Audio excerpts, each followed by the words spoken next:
and Stanford in ACC play as the 2025 conference slate begins in just a moment between the number 4 ranked Diamond Eagles and the 10-2 Cardinal.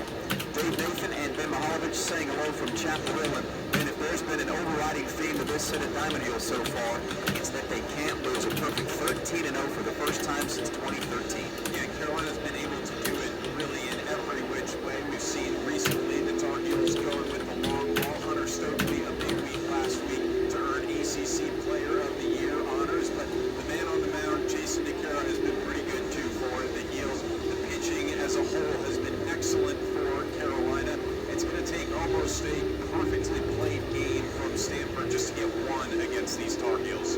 Jason DeCaro, we reference on the mound, getting his 4th start of the season. The 6'5", 230-pound sophomore righty out of Northport, New York, has racked up a 3-0 record so far.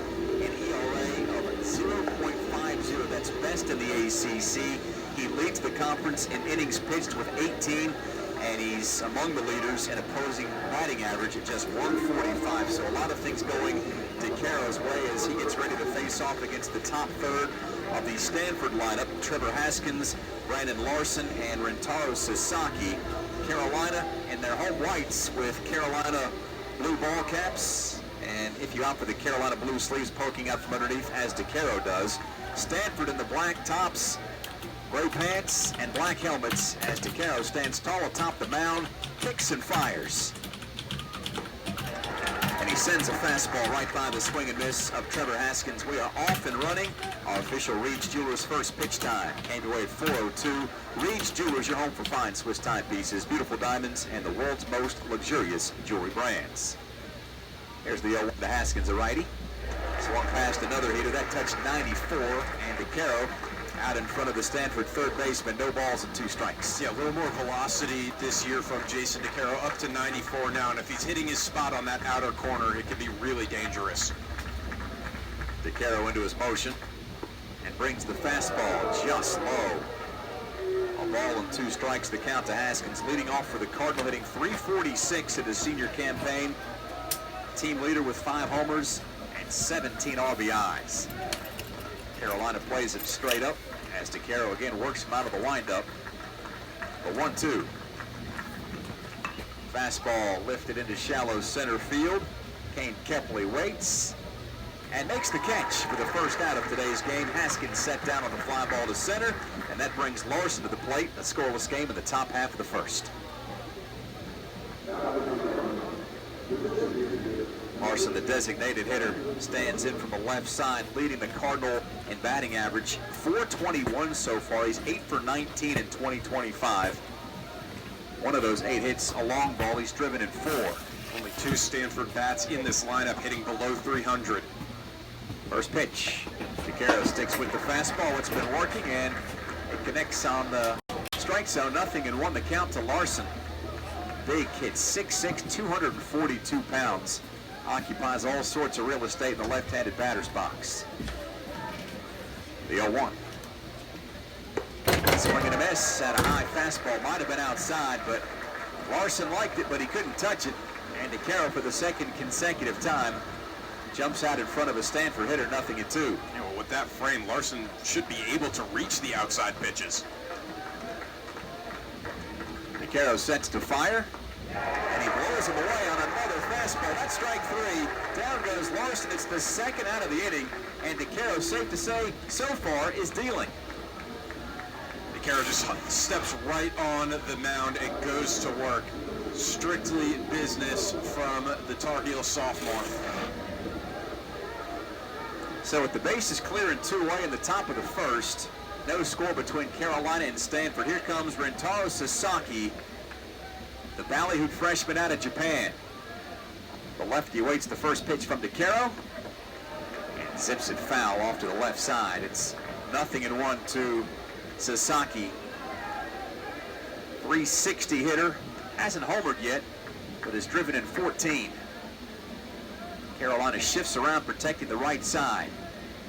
DeCaro's 0-1 to the plate, and Sasaki foul tips it. He's down on the count, 0-2. So Haskins fell behind 0-2 before flying out to Kepley, who's positioned in deep center. Larson struck out for the second out of the inning. And Sasaki behind in the count, 0-2. Left side of the infield wide open as DeCaro delivers. Goes off speed and Sasaki. Strike three. How about DeCaro confidently walking off the mound into a sea of Carolina blue, third base side of the dugout. It's a 1-2-3 frame, and the Tar Heels retire the Cardinal in order. The Diamond Heels to the plate when we come back. No score heading into the home half of the first. This is Carolina baseball.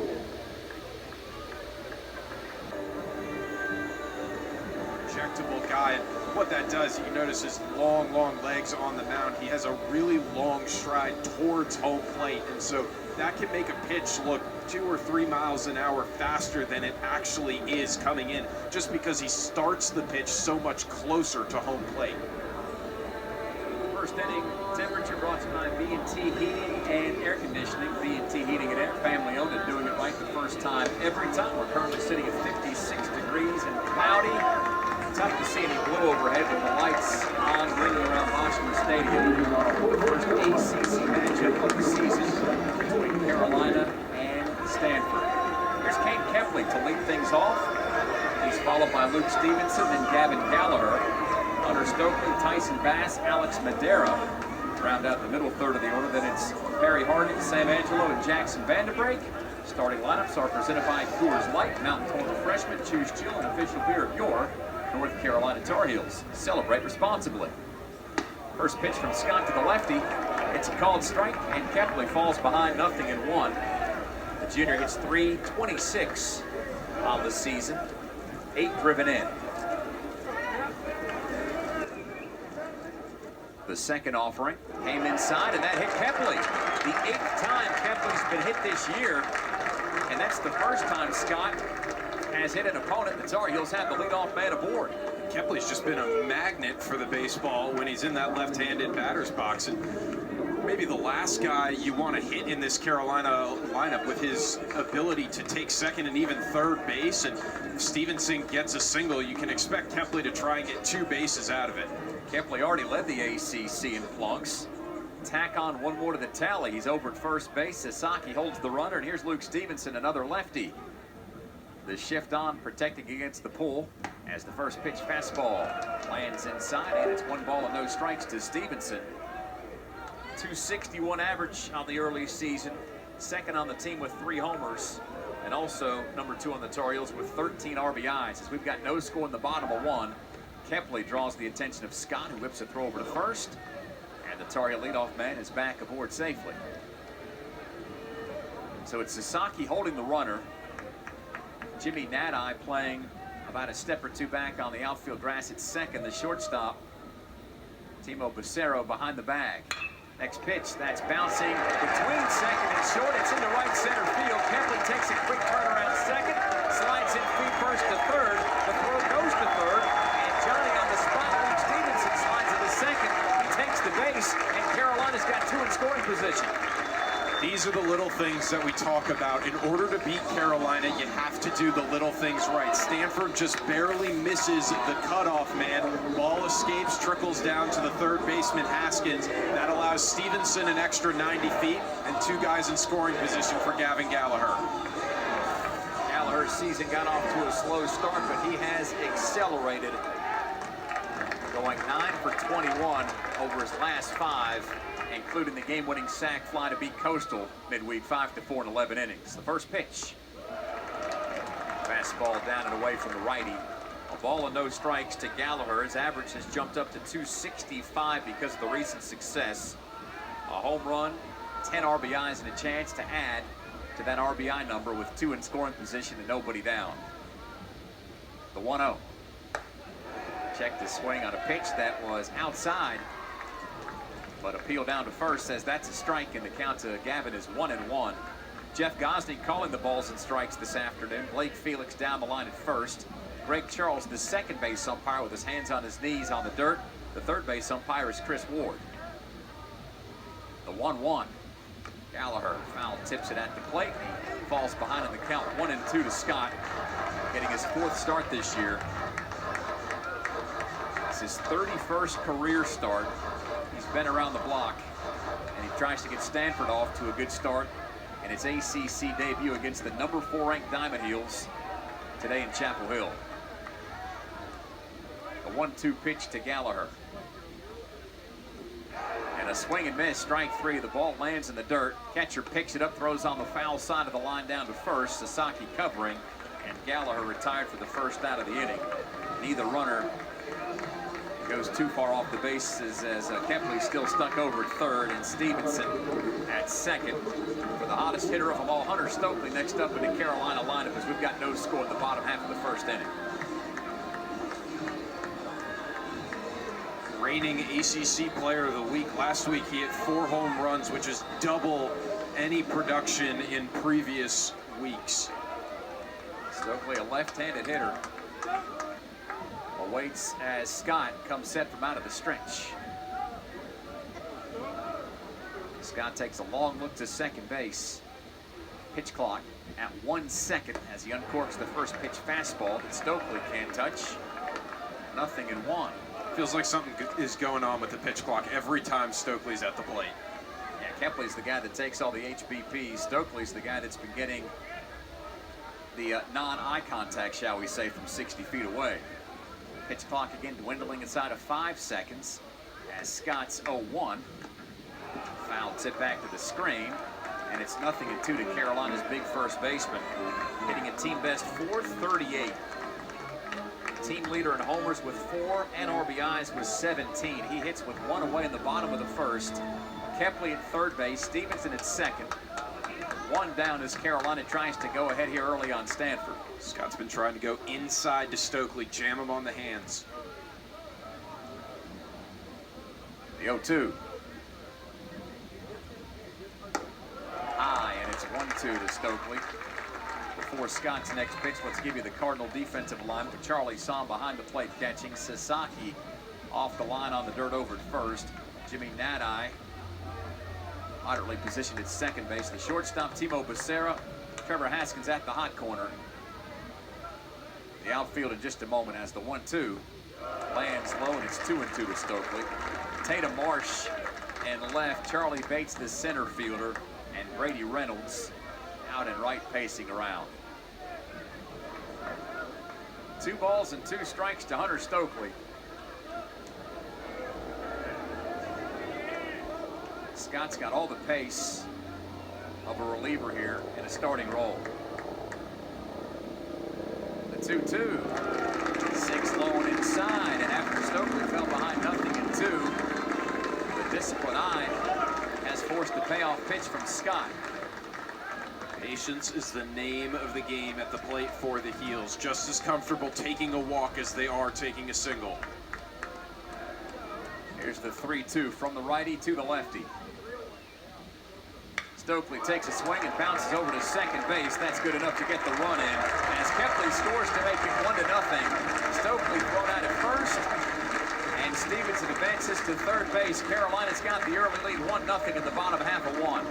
And we've talked about what a process-oriented team Carolina is. No one in that Carolina dugout, Stokely included, will be angry with that at bat. Stokely saw a ton of pitches, worked the count full, and eventually got an RBI. That's a quality at-bat out of Hunter Stokely, and you need at-bats like that out of Stokely for Carolina to win this game. It's not just going to be the long ball or hitting balls in the gaps all day.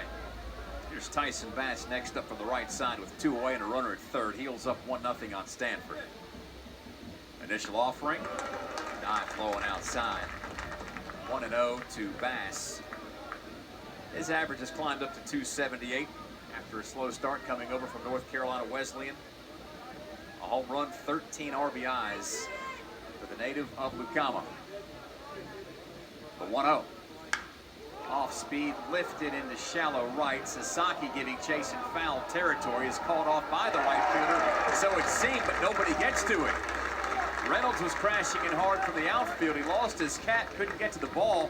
Sasaki may have had the best chance, but he pulled off. And Bass gets a reprieve. And again, Stanford making a miscue in the field. It won't go down as an error, but it'll give Carolina new life at the plate, the chance for this inning to continue. Reynolds must have called Sasaki off there because the first baseman for the Cardinal actually got a really good jump on the ball, and it looked like no reason for him to stop other than being called off by a guy charging in on the ball, which, as we know, is an easier play than running backwards.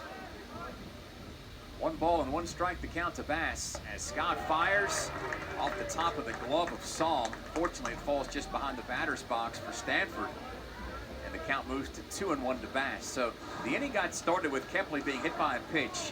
Stevenson singled to right center, pushing Kepley to third. There was a throwing error on the right fielder, Reynolds, that allowed Stevenson to get to second. Gallagher struck out, and then Stokely grounded in Kepley. 1-zip heels in the first. The 2-1 pitch finds the zone as Bass took a long look at the slider, and it's 2 balls and 2 strikes. Scott mixes a mid-90s fastball with that slider, and he's also got the splitter that he's shown a time or 2. Stevenson off the bag at third in foul territory. Bass awaits the 2-2, swings and grounds a base hit left of second base into center field. That scores the second run of the inning, and the Tar Heels lead 2-0.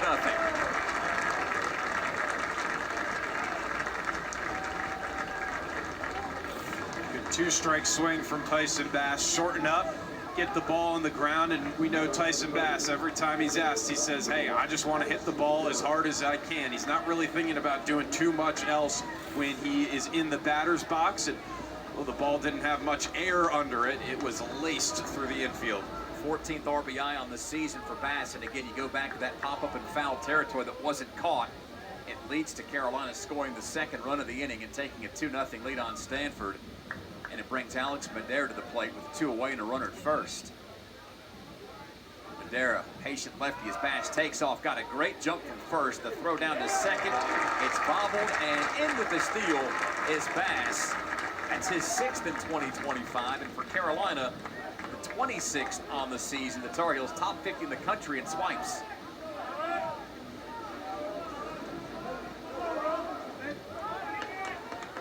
One ball and no strikes to count to Madera.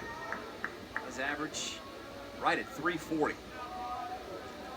Scott checks the runner at second before the pitch to the plate. High and away with a fastball.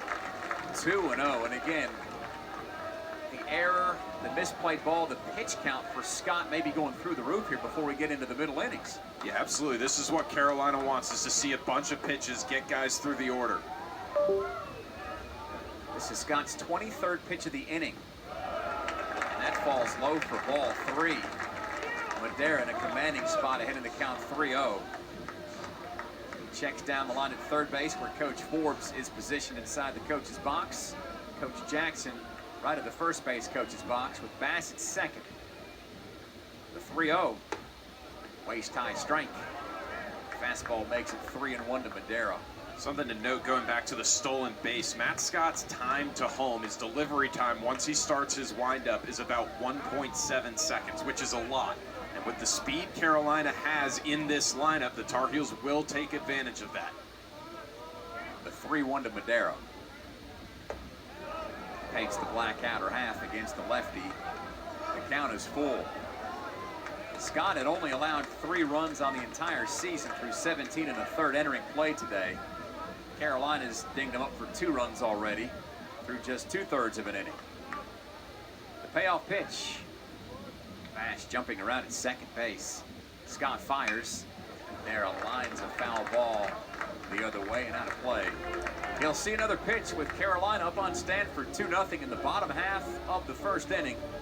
Jason DeCaro retired the Cardinal 1-2-3 in the top of the inning and has some run support to work with whenever he gets back out there in the top of 2.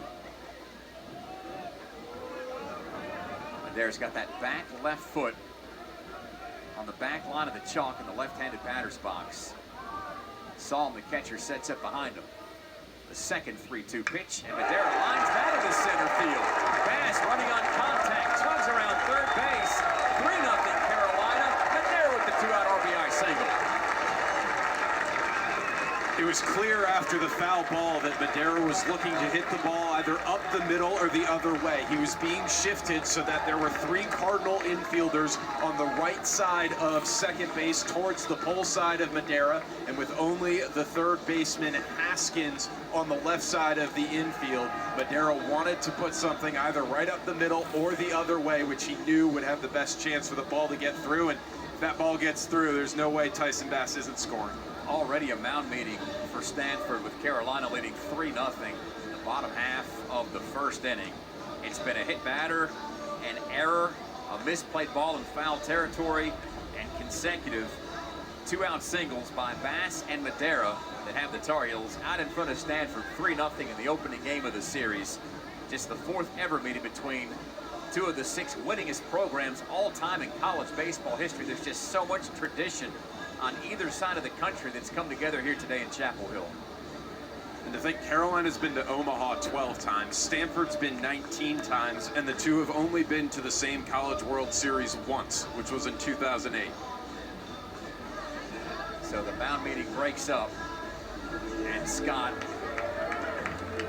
will battle against Perry Hargett, the 7th hitter this inning to come to the plate for Carolina. Couldn't have drawn it up any better for the Tar Heels to start today's game.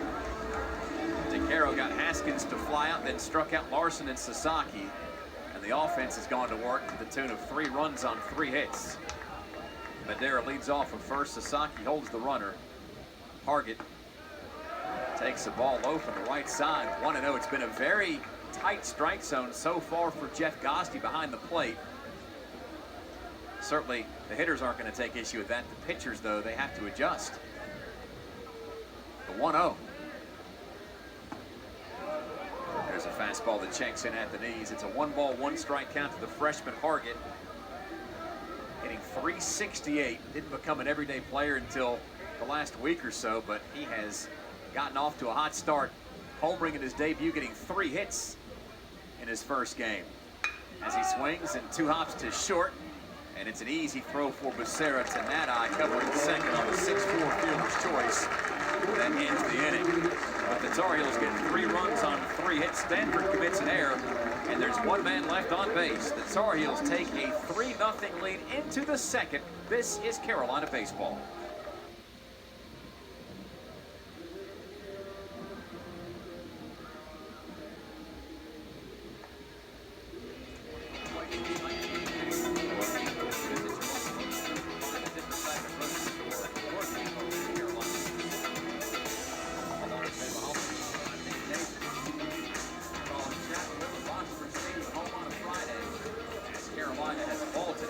Stanford 3-0 through an inning of play.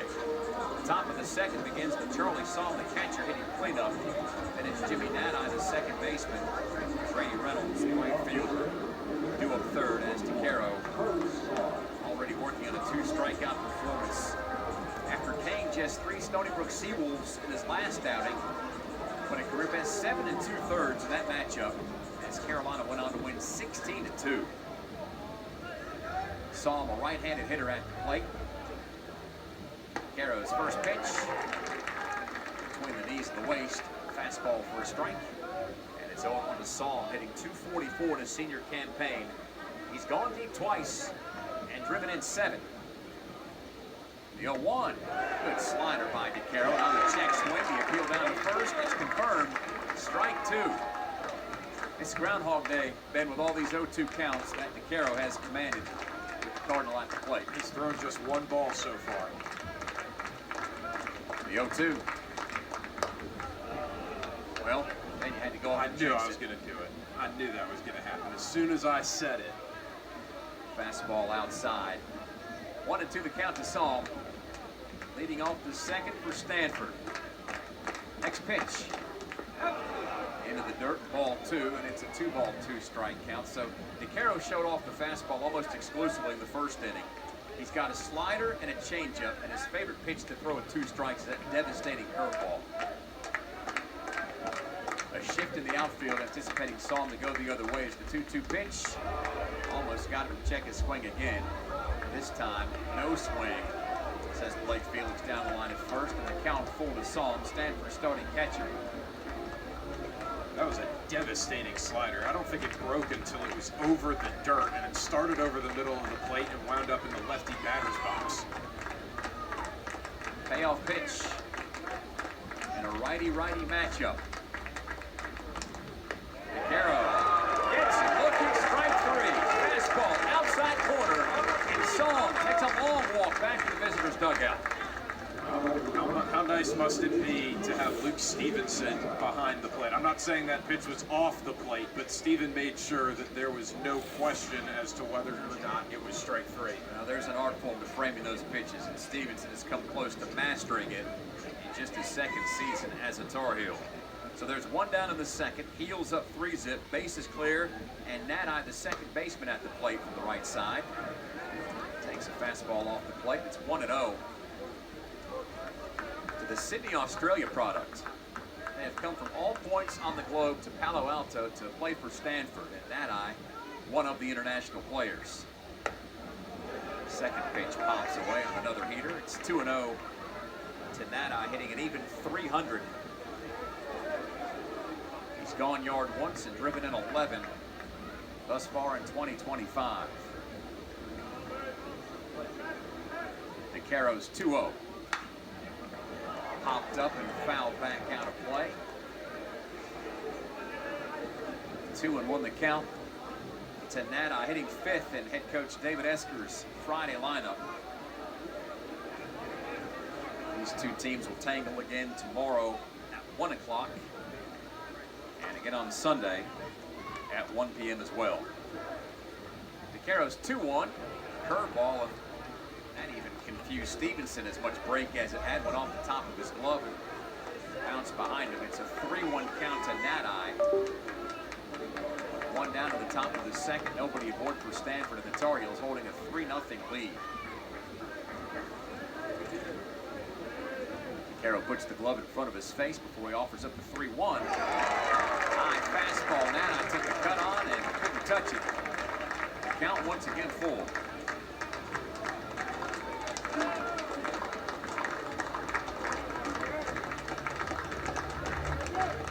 Vaquero's payoff pitch.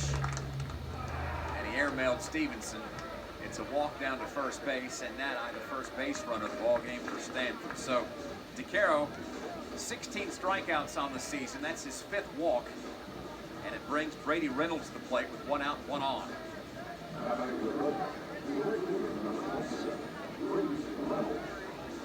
Vaquero did walk a Stony Brook Seawolf in his last appearance, so he has been under control in his second season, to say the least.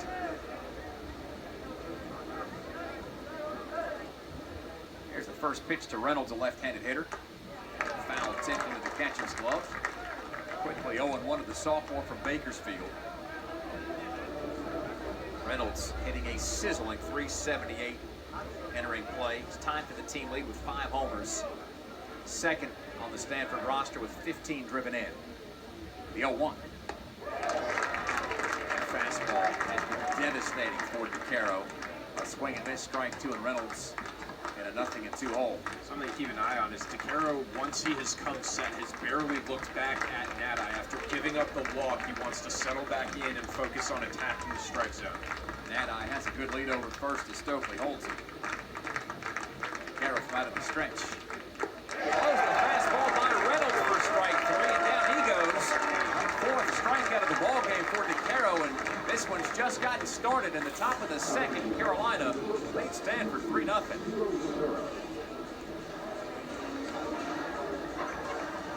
Becerra next up to the plate from the right side. The shortstop hitting 7th in the lineup. Nati still resides at first, but there's 2 down in the inning. And Vaquero has struck out 4 of the last 5 that he's faced. Becerra takes a high heater for ball 1.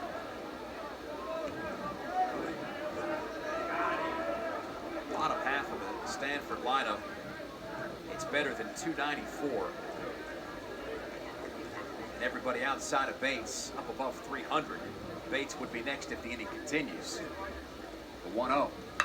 That's a fastball bounced over to third. It gets by Gallagher and bounds into left field. I would think that goes down as an E5, but the scoring's not up to me. Seemed like a playable ball for Gallagher. It results in Becerra getting to first base. Nanai pushed over to second, and here is the aforementioned Bates. 2 on and 2 down. Stanford down 3 in the second. Not really sure what happened there with Gavin Gallagher. It looked like he got his feet ready and in position, but maybe just took his eye off the ball, trying to look down and see how fast Becerra was going to first. Officially scored as a single for Becerra. The argument there is it didn't touch his glove. First pitch fastball to Bates, a lefty. Zings in for a strike. 0-1 the count to Bates. Freshman hitting .294.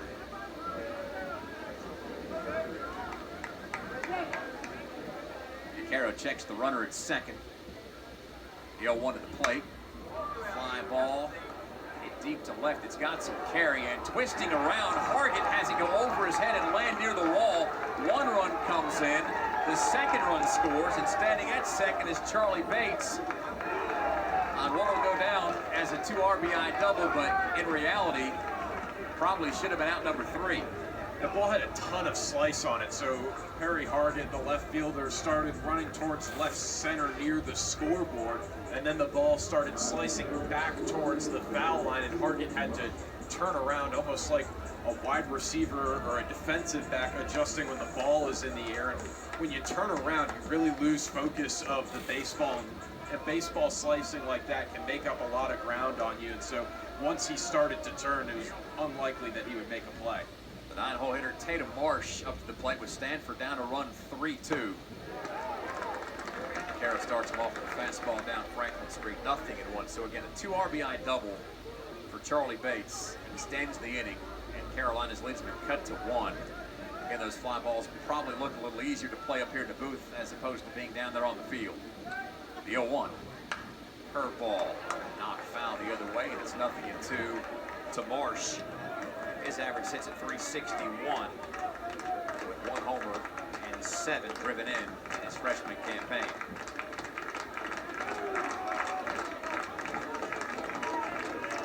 Carolina looks to get off the field and get back to the plate in the bottom of 2.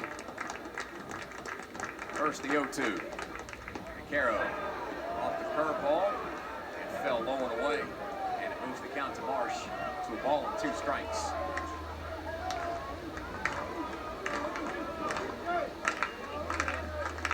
Carolina plays the righty Marsh straight up around the infield and at regular depth in the outfield.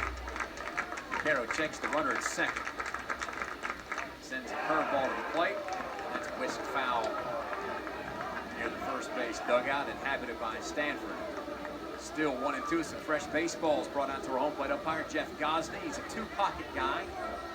Drops the balls into either pocket and awaits the next 1-2 pitch from DeCaro to Marsh.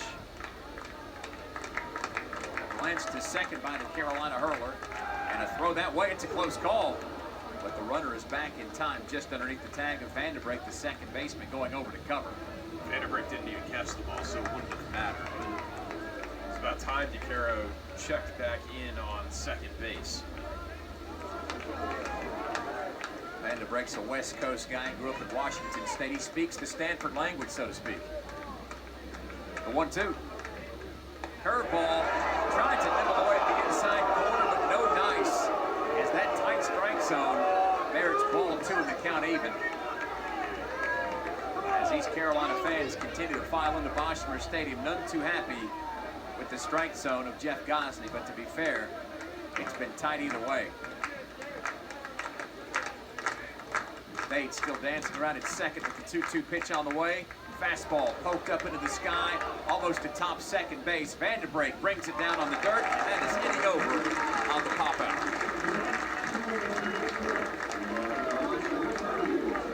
So DeCaro strikes out 2, but with 2 down, Bates' 2 RBI double brings Stanford to within a run as we head to the home half of the second in Chapel Hill. Our new score reads Carolina 3, Stanford 2. This is Carolina baseball.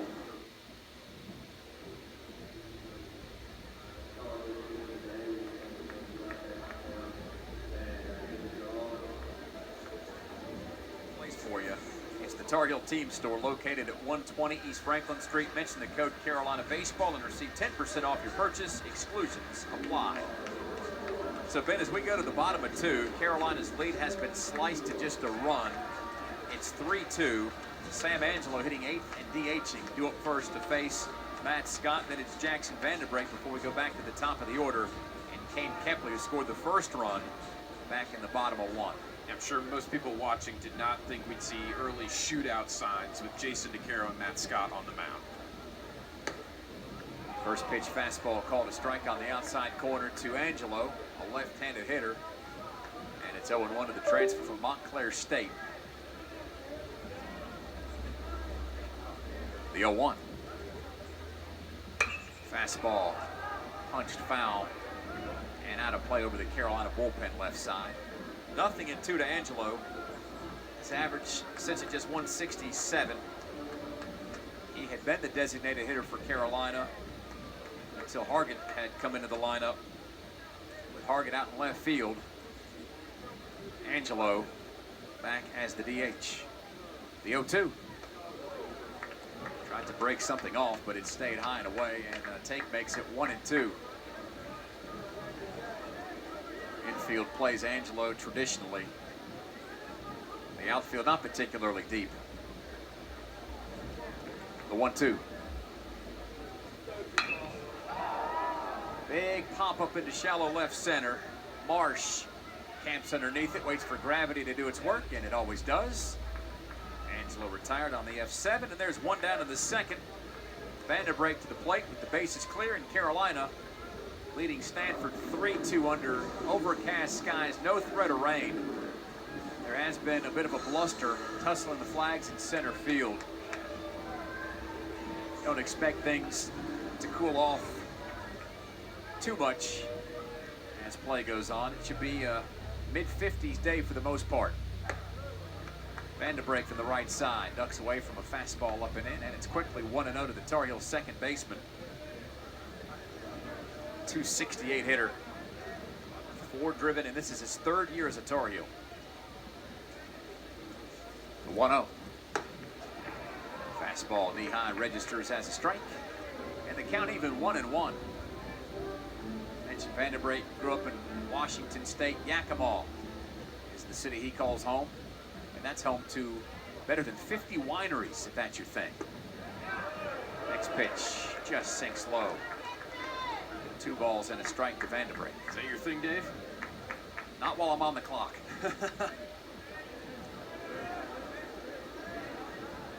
Third baseman Haskins playing awful close to the line, just behind the bag. The 2-1. Upstairs. 3 balls and a strike. I will say this. I've become a cappuccino guy on some of these weekend mornings. My wife's got a new coffee maker, and I've become totally addicted to it. The 3-1. Up and in, ball 4. Vanderbrake takes a 5-pitch walk down to first base. And here comes Kepley, who was hit by a pitch back in the first. Carolina with 1 out and 1 on in the second, leading 3-2.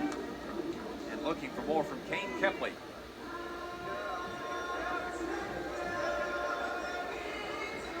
Stanford has had some pronounced shifts either way with these Tar Heels at the plate, with Kepley standing in from the left side. It's the shortstop Becerra behind second base. The third baseman Haskins plays in, anticipating bunt.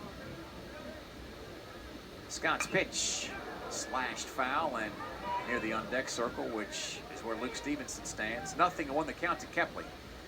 Because of these shifts, this is why hitting the other way is such an art. If you can hit the other way, you'll beat the shift almost every time. Vanderbrake leads off of first. Sasaki holds him. The 0-1 to Kepley inside, and it's a ball, 1-1. Kepley's on-base percentage entering play today was at .530. That's ticked up a few percentage points. And if you're getting that out of your leadoff guy, that is exactly what the doctor ordered. The 1-1. Foul tipped into the glove of Psalm, and it's a 1-ball, 2-strike count to Kepley. After Angelo flying out to left to begin the inning, Vanderbrake took a walk. Kepley at the plate with 1 out and 1 on. Heels up a run, 3-2 in the home half of the second. ACC opener for both of these squads. Scott from out of the stretch. Went off speed, and Kepley patiently served it foul into the net. Still a ball and 2 strikes to the Tar Heel center fielder. And he came to Carolina with that reputation, Ben, of getting on base during his 2 years at Liberty. Led Conference USA last year in free passes with 53, and that translated into 25 stolen bases. He's the prototypical leadoff guy. The 1-2. And Kepley swung past the splitter. Strike 3. Big time pitch by Scott. That's his second strikeout. Second out of the inning, and here comes Stevenson still with Vandenbrake at first base, and the Tar Heels up a run.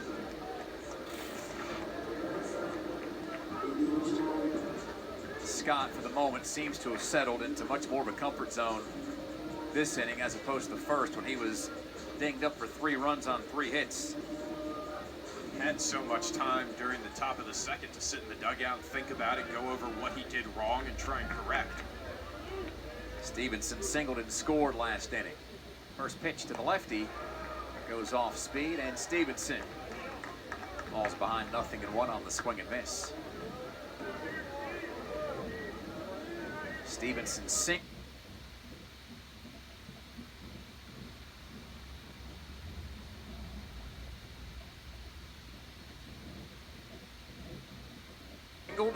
Advanced to second on a throwing error, and came in to score on Bass's RBI base knock. The 0-1. Chopper over to second. Coming in is Nadai. Soft sidearm throw to Sasaki. Stevenson set down 4-3, and that's the bottom of the second for Carolina. No runs, no hits, no errors, and 1 left stranded. 2 complete from Chapel Hill. On our way to the top of the third, it's the Tar Heels 3, the Cardinal 2. This is Carolina baseball.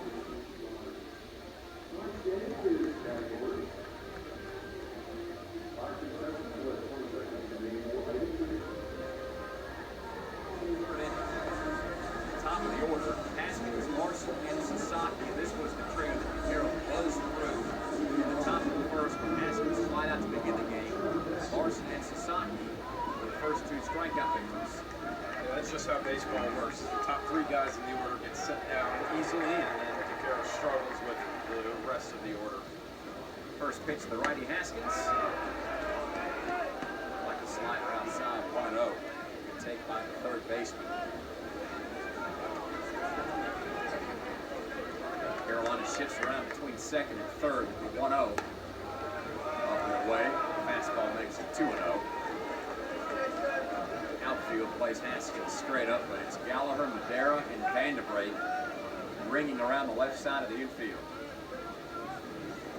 2-0. It's in the zone. Foul. 2-0 the count to Haskins. Got a birthday coming up. More than a week on March the 16th. He'll turn 22. 2-1. Curveball.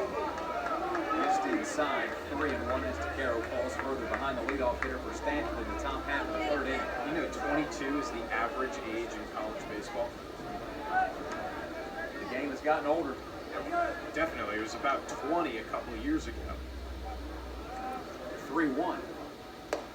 Big fastball. Haskins takes a swing and miss on.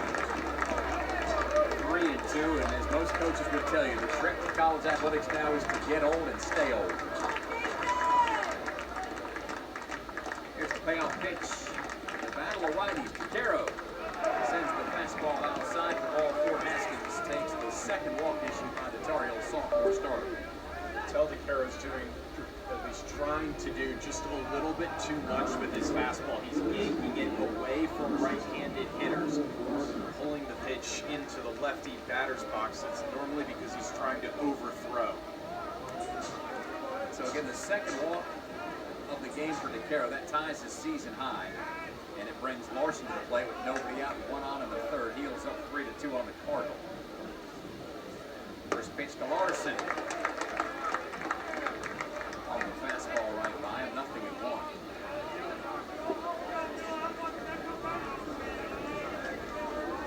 Larson was the first strikeout victim of Picaro 2 frames ago. Stokely holds the runner Haskins over at first base. The 0-1 sent to outer space, but it's on the infield. Vandenbrink waits underneath it on the dirt, just behind the infield cut. Keep the distance between first and second. And there's the first out of the inning as Larson. He popped out a mile high. And Sasaki next up hit coach David Esker's bunch from Palo Alto. Yeah, that's the first time I've lost a ball while sitting in the booth because it just went too high and the ceiling here blocked it out. And Vandenbrink had time to read a book while that ball was in the air. Now we've got a good seat up here, but still doesn't mean you can see everything. As Sasaki to the plate for the second time from the left side.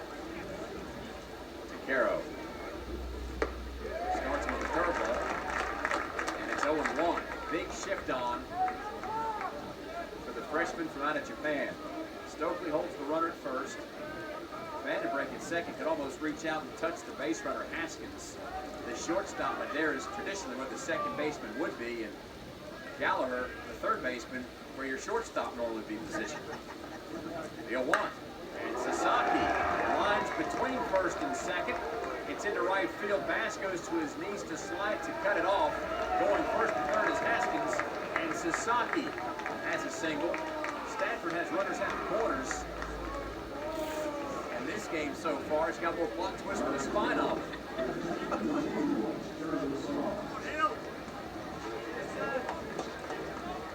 Saul next up to the plate for Stanford. 0-1 with a backwards K when he let off the second, win the third. Stanford down a run, 3-2, but threatening one away. Haskins at third base after taking the leadoff walk. Sasaki first after the single. And Larson the only out recorded on the big pop out to second base. Sasaki's still now hit safely in all but 2 games this year. Picaro goes off speed to Saul. Ball outside makes it 1-0. Sasaki and Stokely occupy a bunch of space over there at first base. They look like bookend defensive ends as opposed to first baseman.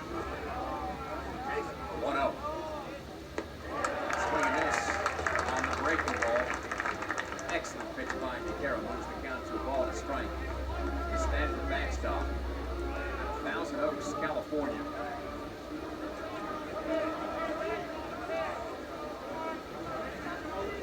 Picaro from the stretch. Nods in approval as he has the sign from Stevenson. Pitch. Bashed on a line to left. Target back there to make the catch. It's deep enough to score the run. Haskins in on the sac fly. This game tied at 3. The throw came back to second, so Sasaki stays put. But after the Tar Heels got 3 in the first, Stanford has gotten 2 in the second and 1 in the third to tie the game. 2-way of the inning for Jimmy Nadi, who walked the score last inning. Especially now the second time through the lineup, Stanford's getting much harder contact off of Jason Picaro. The most runs Picaro has allowed this year. Nadi, a right-handed hitter. Takes the curveball for a strike. It's 0-1. Picaro got off to a fantastic start. First 16 2/3 were scoreless to begin this season, but he's allowed 3 runs in the last 2 frames, and this one's knotted at 3. The 0-1. Slider barely missed away. It's a 1-ball-1-strike count to the second baseman.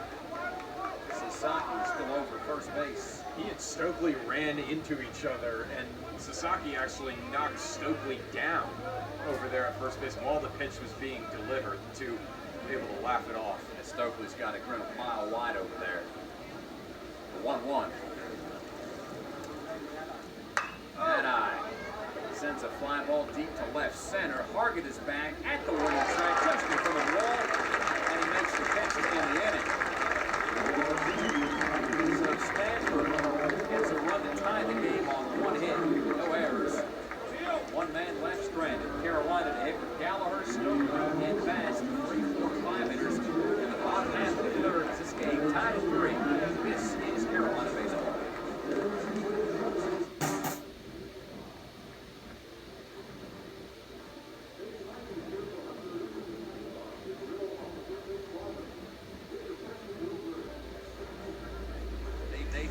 Ben Mahalovic saying hello from chilly Chapel Hill on a Friday here in the early stages of March. Carolina and Stanford going to the bottom half of the third, tied at 3. So Ben, Tar Heels vaulted out that big lead. Stanford has answered back, and it's game on.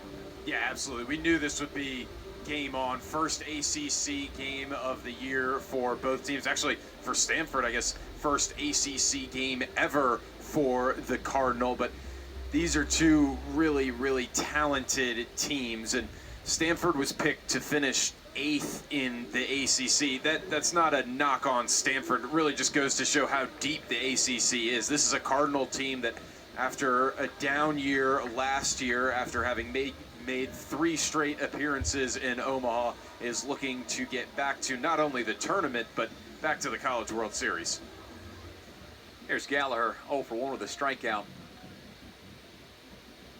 to begin the bottom half of the third. And the first pitch, a ball in a battle of righties. The count 1-0. Second baseman Nadi playing almost behind the bag on the dirt. Next pitch sinks low. And it's 2-0.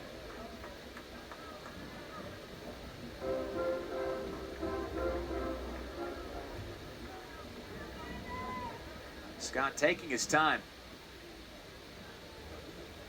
Sends the 2-0, and Gallagher tanked that high and way foul past the pole and left. 2-1. I think it's safe to say, Ben, as far removed from the game as we are up here in the booth, Gallagher was sitting on that pitch. Yeah, there's no doubt about it.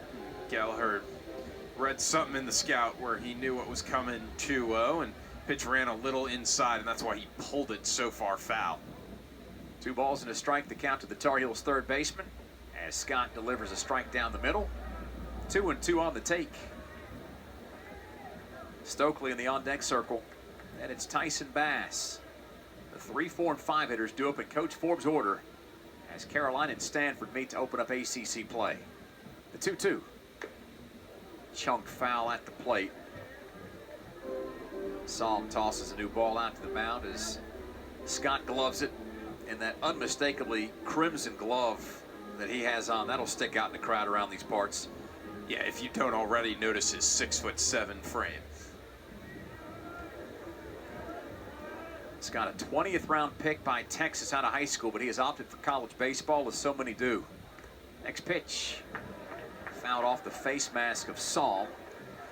It remains 2 balls and 2 strikes to Gallagher. Scott grew up in Reading, Connecticut, was the 2022 State Player of the Year.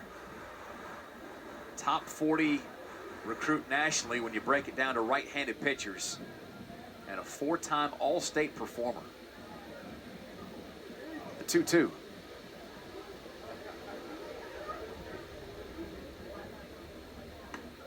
Fastball outside, and Gallagher works the count 4. Now, Ben, you spent your younger days in the state of Connecticut. What kind of baseball talent are we talking about up there? No, there's definitely some legitimate baseball talent in Connecticut. I mean, he's coming from a great state to play baseball. Payoff pitch. There's a line drive into left center field, and that falls as Bates, the center fielder, was playing deep. Gallagher thinks he has a shot at 2, dives in headfirst to second base. There's a 2-bagger for you, and Carolina leads off the third with an extra base hit. And that's the hustle and the extra effort that this program has been built on under Coach Scott Forbes. I saw Gallagher taking a really wide turn around first base. I thought it was actually a terrible idea for him to try and go for second. That's not because he's slow or anything. It's because I thought that the ball was hit in a position where Bates would easily be able to get it in, but Gallagher put the pressure on Bates by tearing around the bases, and he made Bates have to make a perfect throw. The throw was not perfect, and Gallagher's in with a double. Stokely next up to the plate, 0 for 1 with an RBI as he swings past the first pitch, and it's 0-1. Scott sent the slider Stokely's way. 0-1 to the big cat out of Wilson. Hunter Stokely back after missing almost the entirety of 2024. And the layoff hasn't hurt him a bit. Interesting mentality at the plate. The first pitch of his at-bat is almost his biggest swing. The 0-1 sails wide, and it's a 1-ball, 1-strike count to Stokely. Gallagher at second after the leadoff double. And again, the hallmark of Carolina baseball through the years has been hustle. Running out ground balls, extending singles into extra base hits, always on your horse. The 1-1.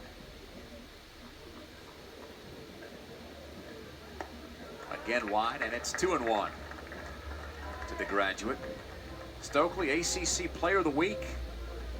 Last week he hit .524, 4 homers, 11 driven in. He had a career for some people in the span of a few days. The 2-1. Pelted high and foul the other way by Stokely. 2 balls and 2 strikes as Scott gets another baseball delivered out to the bump. As he tries to see these two teams into the middle innings. We're tied at 3 in the bottom of the 3rd. Nobody out. And Gallagher leading off at second base in front of the shortstop, Becerra, who plays behind him. Scott checks the runner and throws over softly. Gallagher saw that one coming with his back to the mound. He's back atop the bag. A couple people wanted a balk because Scott raised his leg before looking over. He's allowed to do that. He's just not allowed to either cross his leg back over his torso or move the leg towards home plate. But as long as he goes straight up and down with it, he can then turn around and go back to second base. The 2-2 pitch to Stokely. It's on the way. And he swung past strike 3. Good slider by Scott, and Stokely, 3rd strikeout victim of the game. First out of the inning. And that brings Tyson Bass in for the 2nd time. He's 1 for 1 with a single, a stolen base, an RBI, and a run scored as Coach Esker comes out of the dugout to engage second base umpire Greg Charles in a conversation. And I wonder if this has something to do with the way that Gallagher is roaming around at second base. I haven't seen anything abnormal about it. I mean, you are right that it's probably something about how Gallagher is moving, something he's doing out there, but I can't imagine what it could be. It all looked normal to me. Home plate umpire Jeff Gosney goes to listen in as Coach Esker in his 8th year at Stanford succeeded one of the all-timers, Mark Marquez, 41 years the head coach with Stanford. Coach Esker spent 18 previous years at Cal. He was a National Coach of the Year in 2011, but I don't think he's winning any popularity contests right now as some of the Carolina Bluebirds come out and let themselves be heard as Coach Esker continues to converse with half the umpiring crew. He is adamant about his point. I mean, waving his hands around. He's explaining something about the pickoff move. We just saw him sort of attempt to do a pickoff move. He did the same thing with raising the leg and turning back around. But, I mean, he's not complaining about his own pitcher's move, is he? Coach Esker heads back into the first base dugout, and play should resume shortly. 3-3 our score. We're in the bottom of the 3rd. Carolina's at the plate with 1 out and a runner at second. Gallagher led off the inning with a double. Stokely just struck out. And Bass next up from the right side. Cardinals shift back around, anticipating Bass to pull. Scott glances over to the bag at second a couple of times before he deals. Bass lofts a little pop-up into foul territory, first base side. Sasaki checks the wall, finds the ball, makes a miraculous over-the-shoulder catch with almost no room to spare. That's a 2nd out of the inning, and for all the accolades Sasaki has brought with him from Japan to the States, most of those accolades come from what he does at the plate, but he can field his position as well. Yeah, that's a really difficult play, and we've seen plenty of Carolina first basemen struggle to make that play, even though they know the ground better than the opposition, and certainly much better than Stanford, who, for all of these players, it's their first time at the Bosch. And Sasaki reached over almost into the netting to make that grab. 2 down, still a runner at second for Madera. Game tied at 3 in the 3rd. Bottom dropped out of the initial offering And it's 0-1 on the swing and miss by Ahmad, who's 1 for 1 with an RBI single. He drove in Bass, the third and final run Carolina scored back in the first when the Tar Heels had a 3-0 lead. Stanford, though, has knotted things up. The 0-1. Glancing blow, foul, 0-2. The second-year Tar Heel Madera grew up in Delran, New Jersey. Played D3 ball at Arcadia before making his debut for the Tar Heels last season, and boy, did he ever stick. Hit .303 with 34 RBIs, and one of the biggest hits in Carolina baseball history, a game-winning RBI single versus LSU in that elimination game that sent the Tar Heels into the Supers against West Virginia. That game get your heart rate up at all? A bit, yes. The 0-2. Madera couldn't get the bat off his shoulder on a fastball that froze him, and that's strike 3.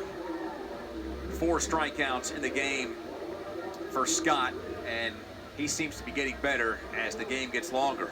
We played 3 innings in Chapel Hill. Stanford 3, Carolina 3. On to the 4th. This is Tar Heel baseball.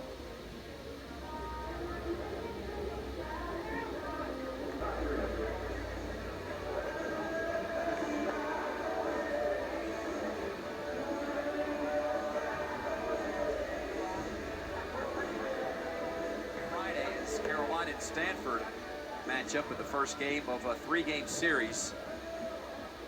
The last time these two programs met, the year was 2011. It was a super regional showdown, and Carolina took both matchups 5-2 and 7-5 to get to the College World Series. The only previous meeting before then was in the 1999 Palo Alto Regional. Stanford took that one by a final score of 7-4. Did I read that in that 7-5 game there was a 3.5-hour rain delay? Indeed there was. As we start the 4th, no rain delay here in Chapel Hill. Game tied at 3, and Reynolds takes the first pitch strike from the left side. It's 0-1. Reynolds, the 4th strikeout victim of DeCaro back in the 2nd. The 0-1. Breaking ball drops low, and it's a 1-ball, 1-strike count to the right fielder. Carolina with 2 players on either side of second base around the infield diamond. The 1-1. Good changeup and a swing and miss puts Reynolds behind in the count 1-2. You just never quite know what in the world's coming out of DeCaro's right hand. He's got a skill set that far outweighs his 18 years of age. The 1-2. Stayed off speed but missed low. 2 balls and 2 strikes. Really, the tricky part isn't that you don't know what's going to come out of DeCaro's hand. It's that he can throw all of those pitches for strikes. Sometimes a player can read one of those pitches but knows it'll be a ball. Not with Jason DeCaro. They are all going to find their way into the zone. 2-2 sent foul. And we'll do it again with Reynolds leading off the 4th. Becerra to follow, then it's Charlie Bates. The 6, 7, and 8 hitters due up for the visiting Cardinal. DeCaro kicks and fires. Ball 3 downstairs. The count is full. DeCaro breezed through the first inning, 1, 2, 3 before he ran into trouble in the 2nd. Walked a hitter to lead off the 3rd. The payoff pitch in the 4th. Inside, and that's ball 4. That strike zone is as tight as you like. And that's the 2nd consecutive inning where the leadoff man for Stanford has reached on a free pass. And I don't know if DeCaro in his previous year and change as a Tar Heel has walked consecutive leadoff hitters. That's 3 walks in the game, and it sets the table for Becerra, who's 1 for 1 with a single and a run scored. DeCaro back to the stretch. And a bunt put down third base side. Gallagher calls off DeCaro. Quick throw to first base. Becerra's got good speed, but he's thrown out on the sacrifice. Reynolds safe at 2nd. Stanford executes the play perfectly. And pitchers always see that bunt coming off of the mound, especially going down the 3rd baseline. And it looks enticing for them to get, but if the 3rd baseman can field that ball, you want the 3rd baseman to field that ball because all of the pitcher's momentum is going towards the 3rd baseline, which means away from first base where the ball eventually has to go. Bates at the plate. He had the big 2 RBI double in the 2nd. There's a runner at second, one down in the fourth. Game tied at 3 as DeCaro's first pitch popped up third base side in foul territory. This will get over the net and into the seats, out of play. 0-1 to Bates.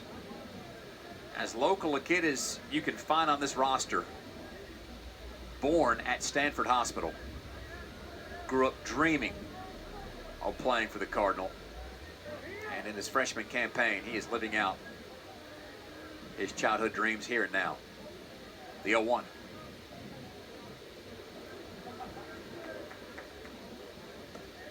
Good curveball over the outside corner by DeCaro. It's 0-2.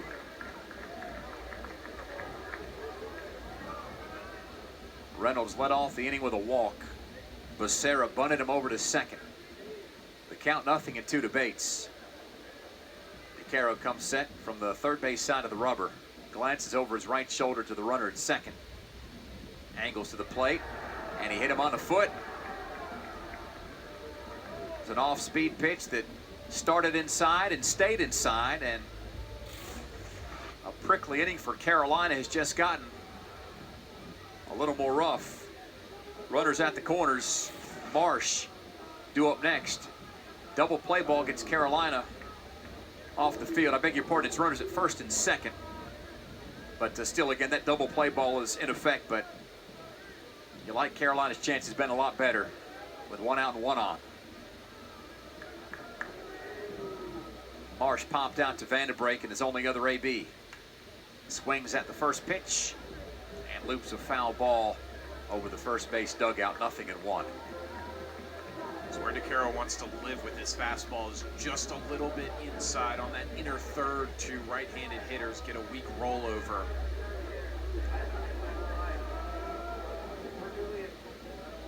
The 0-1.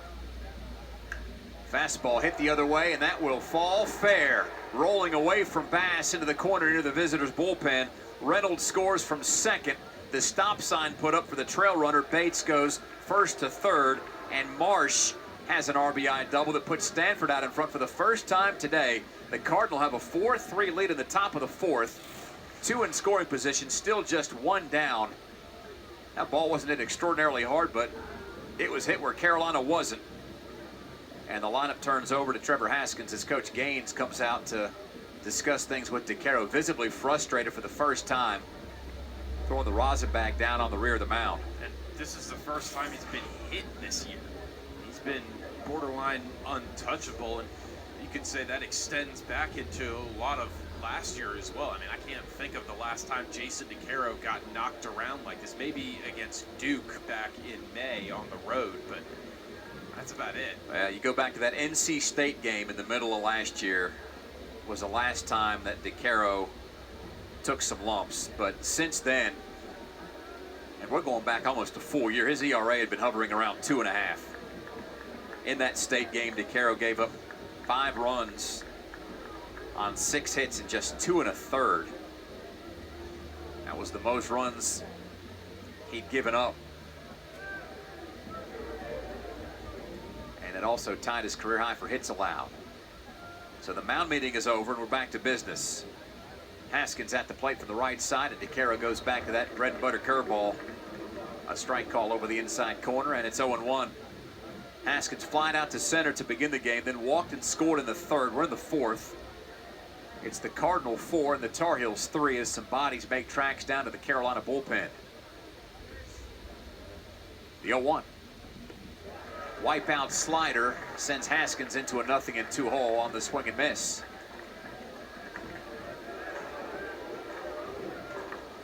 Bates, your base runner at third base. Marsh trailing him at second. Stokely well off the bag, your only line of defense between first and second, as Vandenbrake now shifts right of the bag at second. The 0-2. Fastball.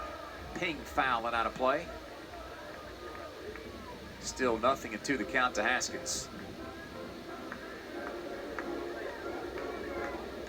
When he's not at third base, he can play second or short. Really versatile player for Stanford, but the Cardinal feel like they've found the right group to go with here in Chapel Hill.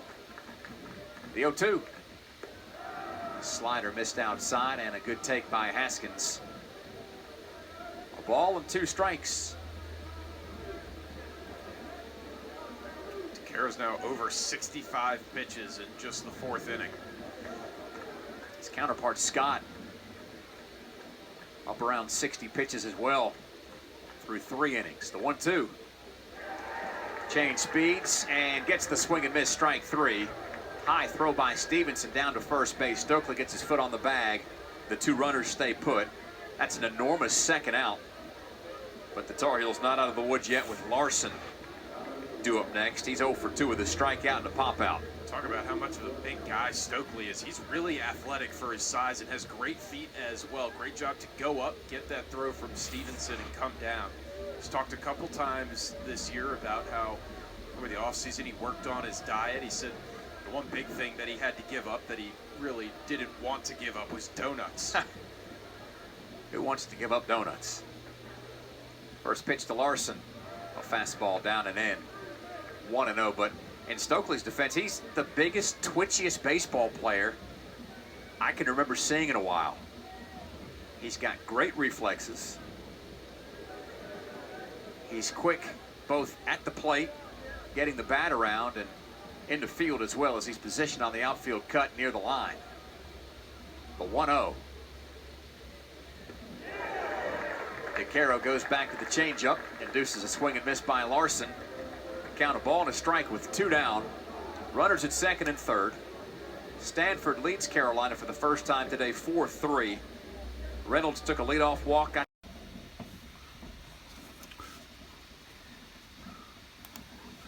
Runner at third base. Marsh trailing him at second. Stokely well off the bag. Your only line of defense between first and second as Vandenbrake now shifts right of the bag at second. The 0-2. Fastball. Ping foul and out of play. Still 0-2 the count to Haskins. Ow. When he's not at third base, he can play second or short. Really versatile player for Stanford, but the Cardinals feel like they've found the right group to go with here in Chapel Hill. The 0-2. Slider missed outside and a good take by Haskins. A ball and 2 strikes. Arrow's now over 65 pitches in just the 4th inning. His counterpart Scott up around 60 pitches as well through 3 innings. The 1-2. Change speeds and gets the swing and miss, strike 3. High throw by Stevenson down to first base. Stokely gets his foot on the bag. The 2 runners stay put. That's an enormous second out. But the Tar Heels not out of the woods yet with Larson due up next. He's 0 for 2 with a strikeout and a pop out. Talk about how much of a big guy Stokely is. He's really athletic for his size and has great feet as well. Great job to go up, get that throw from Stevenson and come down. He's talked a couple times this year about how over the offseason he worked on his diet. He said the one big thing that he had to give up that he really didn't want to give up was donuts. Who wants to give up donuts? First pitch to Larson. A fastball down and in. 1-0, but in Stokely's defense, he's the biggest, twitchiest baseball player I can remember seeing in a while. He's got great reflexes. He's quick both at the plate, getting the bat around, and in the field as well as he's positioned on the outfield cut near the line. The 1-0.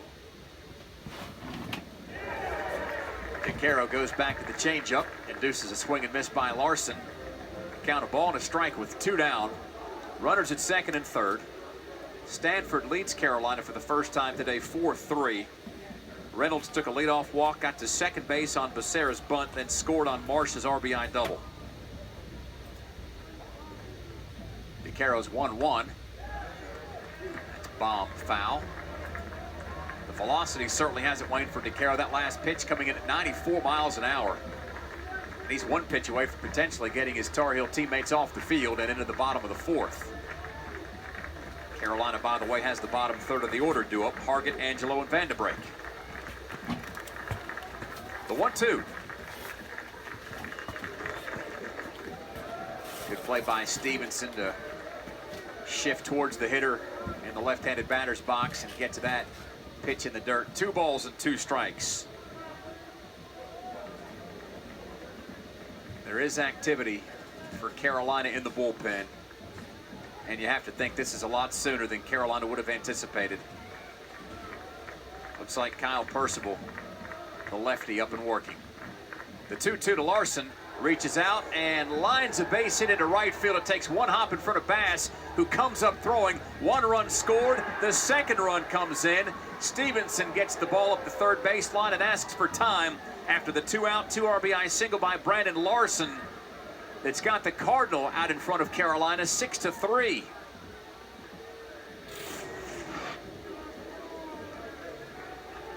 Two-out hitting from Stanford, just reaching the bat out, trying to make contact, put the ball in play, and keep the inning alive, and it floated right into right field in front of Tyson Bass. He made a good throw, but just not in time. So this is a career high for DeCaro in terms of runs allowed, 6 through 3 2/3. Runner at first, 2 down for Sasaki. Swings at the first pitch, and it's another big pop-up into shallow left. Gallagher is underneath it, and he makes the catch on the outfield grass to end the inning. Carolina gets off the field, but Stanford strikes for 3 runs on 2 clutch hits, no errors, and 1 left stranded. 7 come to the plate, and the Cardinal lead the Tar Heels 6-3 on our way to the home half of the 4th. Scott on the bump with some run support and a 3-run lead. This is Carolina baseball.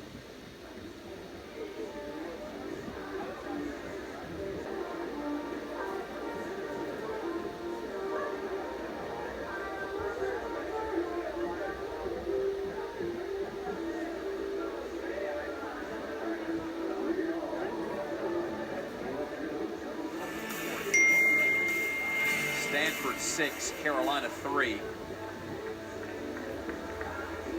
Second biggest avalanche of offense the Tar Heels have allowed in an inning this year. Stanford putting up 3 runs in the top of the 4th to go ahead, as Hargett leads off here in the bottom of the inning. Takes a slider down and away. 1 ball and no strikes to the left fielder, who's 0 for 1, having grounded into a fielder's choice that ended the 1st inning. The 1-0. Tapped foul and in front of the Carolina dugout. 1 ball and 1 strike to freshman Hargett, who calls Peachland, North Carolina, his hometown. Population of just 402 folks in Anson County. Small town USA, nothing like it. Scott Forbes knows where to find guys. A 1-1. Well struck, but into center field. Bates races underneath it to make the catch. And Hargett retired for the 2nd time. That's the 1st out of the 4th. It brings Angelo to the plate. Stanford leads Carolina 6-3.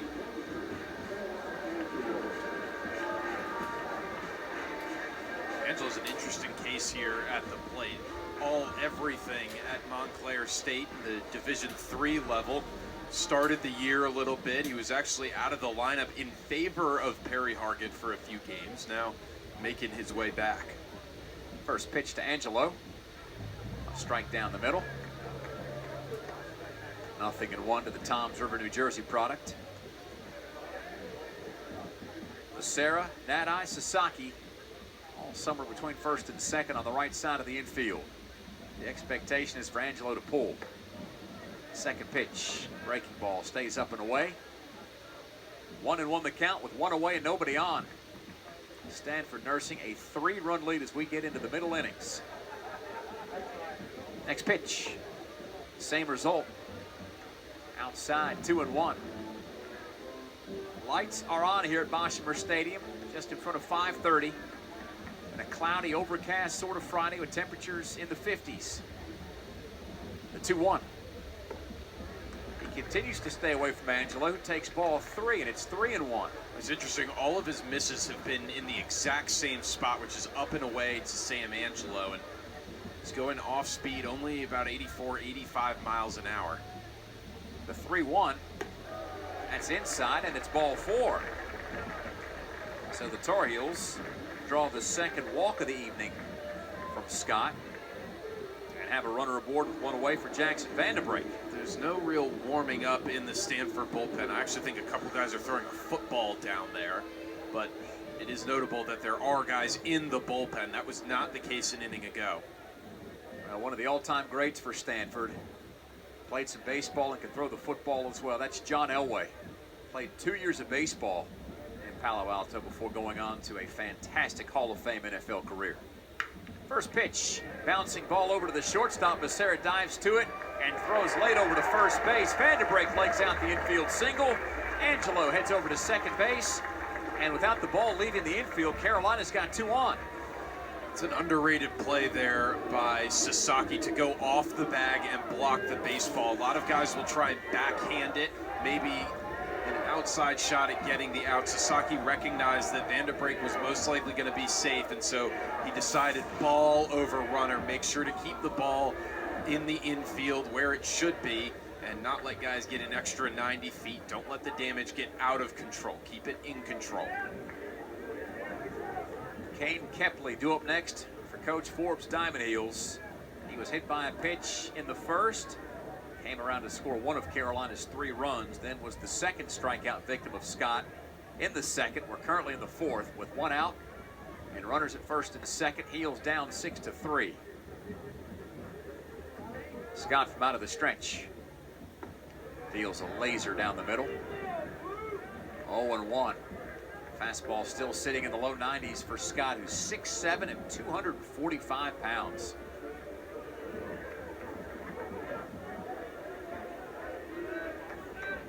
The 0-1 to Kepley, who awaits in the left-handed batter's box. That's off speed, but there's a line drive into center. Angelo had to wait for it to fall. He goes station to station, and the bases are full.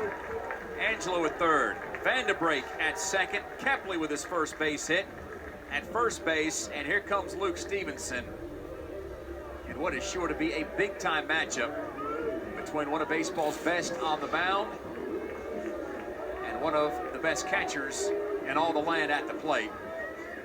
And just to make absolutely certain Stanford's got everything right, there's a mound meeting before this sequence gets started. Now there is a player warming up. It's Ty Huber for Stanford. Right-handed pitcher. Scott's thrown 74 pitches so far. No indication as to whether or not that last pitch was his final one of the game. He's thrown at least 83 pitches in his previous 3 starts. And he'd gone at least 5 1/3 in all previous starts, with wins over Cal State, Fullerton, Washington, and Xavier. The last outing against the Musketeers resulting in a 10-2 final where he went the first 6. And he stays in the game. Stanford trusting its starter, Matt Scott, to get out of a bases-loaded 1-out jam. Stanford not going to shift Stevenson here to keep an inning-ending double play in order. And Stanford's one of the best men in college baseball at turning to 19th in the country, having turned 12 in as many games. It also opens up the right side for Stevenson more than it has been all year. Stevenson 1 for 2 of the runs scored. He gets started off backwards and takes the ball 1-0. The pitch was up and away. Again, after Hargett flying out to begin the inning, Angelo walked. Vanderbrake and Kepley have hit consecutive singles. Bases loaded, 1 away. Tar Heels down 6-3. The 1-0. Off the plate and off speed. 2-0 to Stevenson, who adjusts the headgear as he steps back in. Now Scott's got to go over the plate. 2-0. This is where Stevenson wants the count. Maybe the best pitch of the at-bat coming here. Scott fires. Low, ball 3. Well, no doubt the biggest pitch of the inning is on the way. A walk forces in a run. That activity continues in the Stanford bullpen. This 6-3 lead for the Cardinals seems anything but assured. Wonder if he has the green light. Scott's 3-0. And it's low for ball 4. Saul held that for an extra beat. It missed the zone by an eyelash. Angelo comes in from third to make it 6-4. Stevenson heads down to first. Vanderbrake goes to third, and Kepley at second. Now, if you're Gavin Gallagher, there's no reason to swing at the first pitch here. Scott has been wild in the inning. He just walked Stevenson. He walked Angelo earlier. Make Scott go over the plate and make him prove that he can throw strikes. That's 3 walks in the game for Scott. He's walked a total of 7 in his last 2 appearances. Bases loaded, 1 away in the 4th. Carolina down 6-4 at the plate. Gallagher 1 for 2 with a strikeout and a double. First pitch. Paints the black outer half. 0-1.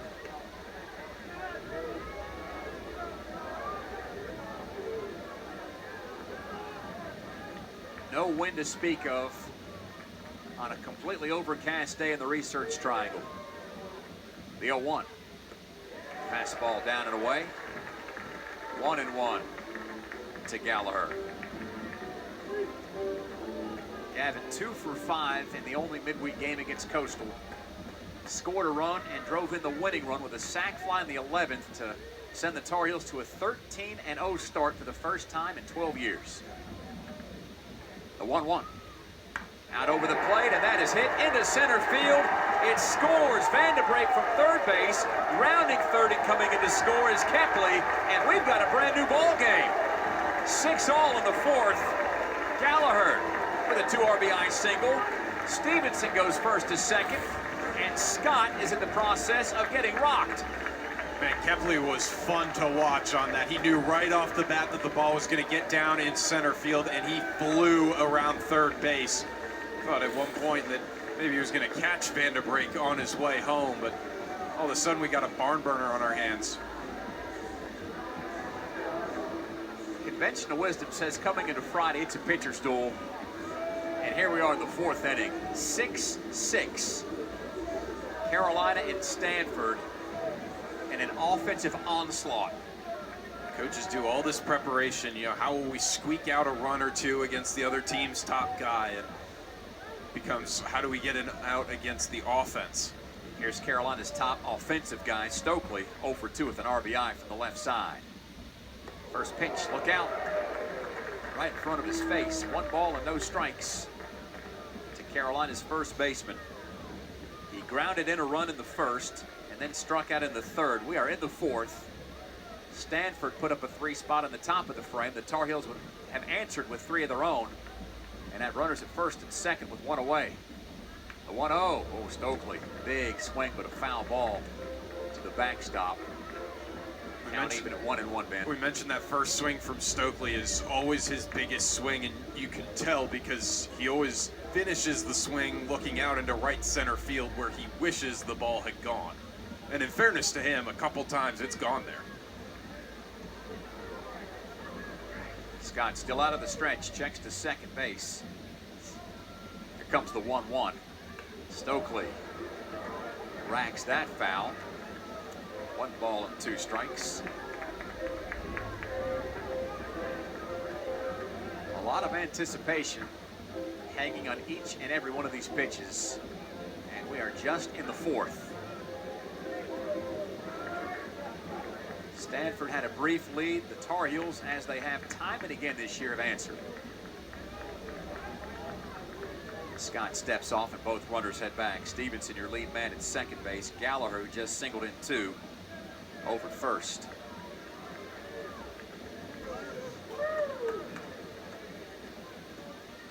Scott readies to fire the 1-2, and Stokely drifts that on the ground, foul behind first base. Sasaki, the sturdily built freshman, hustles over to it and sends the ball over to Coach Jackson.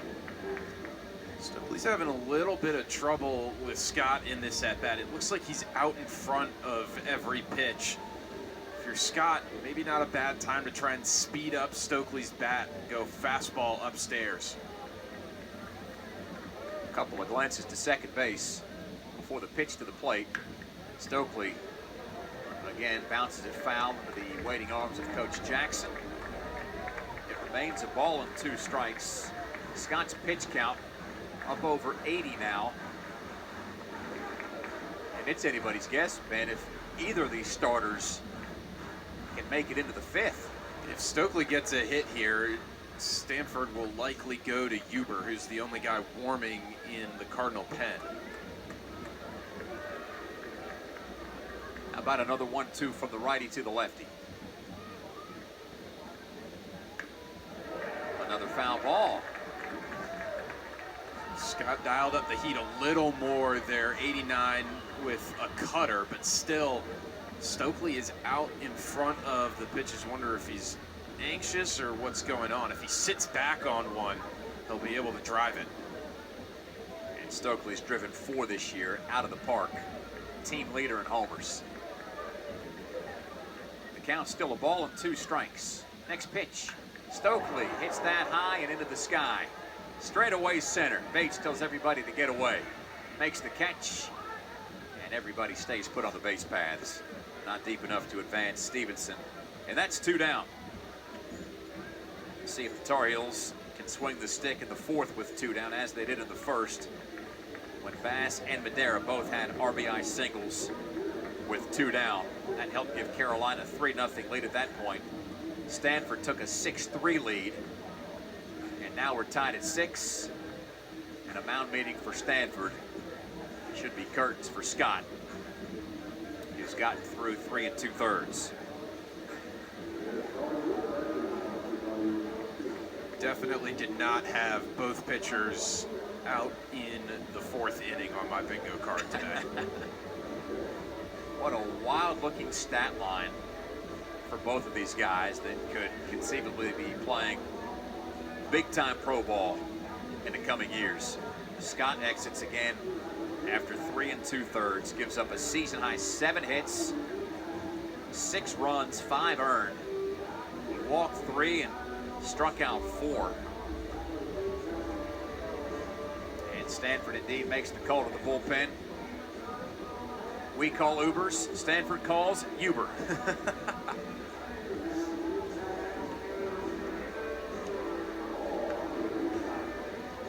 And this Uber will try to give Stanford a lift. There you go.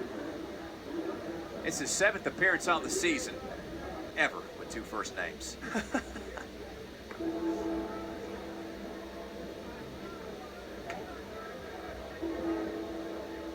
Ben, I don't think that's something you're going to have to worry about. Yeah, no, I don't think anyone is naming their first kid Mihaljevic, believe it or not. The Tar Heels have brought 7 to the plate in the 4th. Bass, the 8th hitter, and the first to face Ty Huber after Scott's lifted. 6-6. Carolina's 7 hits, no errors. Stanford with 5 hits and 1 error. Carolina's got Stevenson at 2nd, Gallagher at 1st, as these 2 righties begin their duel. And it'll wait as Huber steps off. And both runners head back. Pitch clock recycles and begins to trickle down from 20. Bass 1 for 2. Takes the first pitch outside as he begins it with a slider. 1-0 to Bass, who had a busy first inning with a single, a steal, an RBI, and a run scored. Pop foul to Sasaki, who made a circus catch by the brickwork over at first base in the 3rd. The 1-0. Breaking ball stays elevated. 2 balls and no strikes to Carolina's right fielder.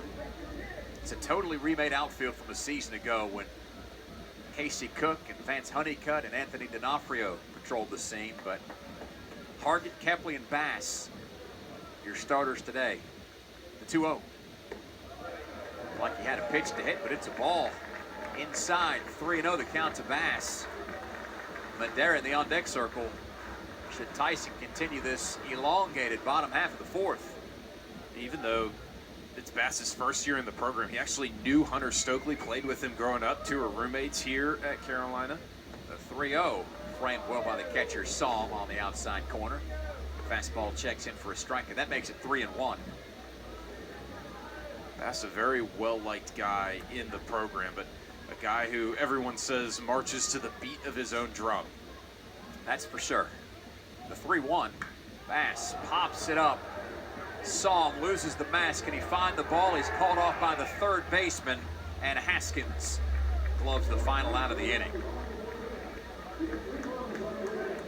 Carolina storms back with 3 runs on 3 hits, no errors, 2 left on base, and first out of the dugout for Carolina, Jason DeCaro. The Tar Heels will stick with their Friday starter after 4 innings. This game knotted at 6. This is Carolina baseball.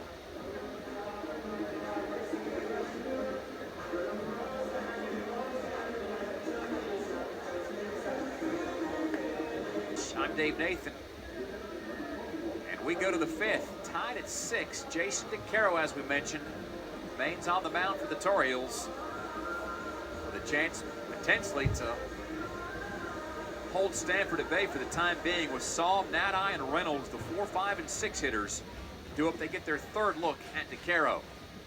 First pitch, a fastball pumped in for a strike. And it's 0-1 to Psalm, who struck out looking in the 2nd, but drove in a run with a sac fly in the 3rd.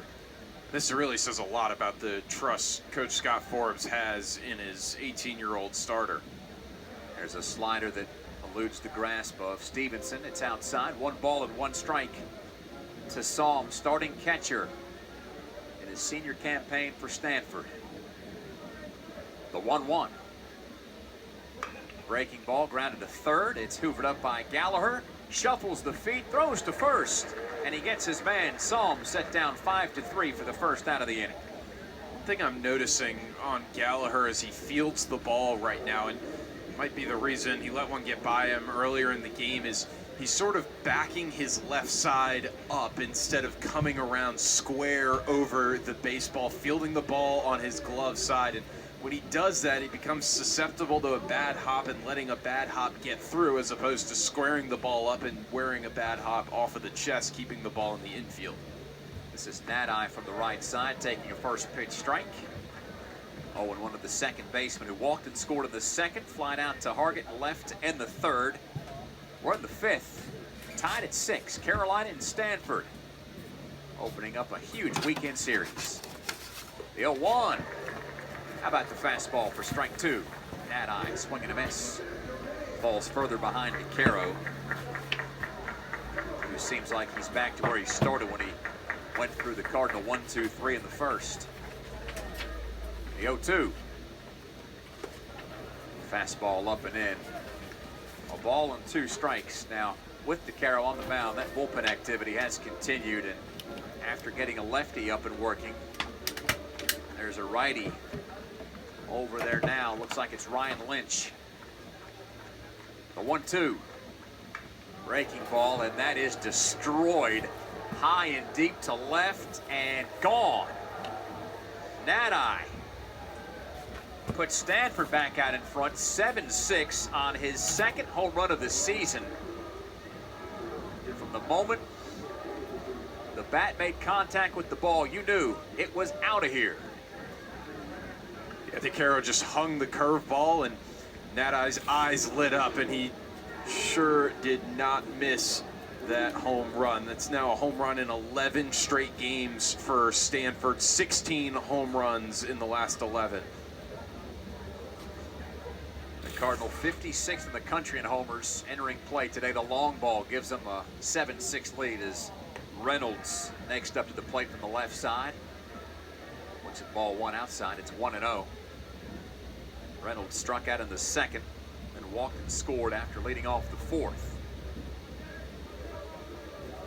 1 down and a 1-run lead for the Cardinal as DeCaro surrenders another base hit. This is a 1-hopper through the right side into right field. It's been my spidey senses tingling that might have been it for DeCaro. Yeah, it's back-to-back hard hit balls. He actually looked good to start off the inning, had gotten out and had a 2-strike count on Nadi, and gives up a home run, and now a very loud single. But is Coach Forbes coming out? Yep, here he comes. Yes, Coach Forbes has that same spidey sense we've got up here in the booth. So that's it for DeCaro. Surrenders a career-high 7 hits in 4 1/3. And a career most 7 runs allowed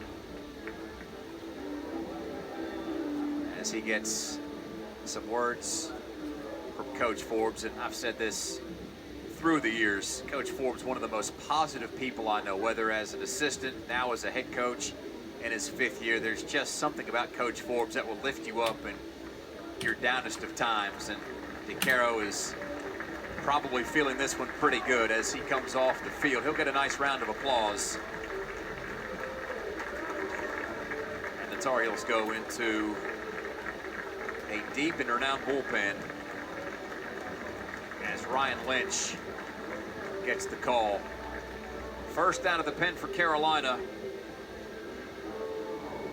And one of the biggest, most trusted right arms in the entire freshman class of 2025 throughout the country.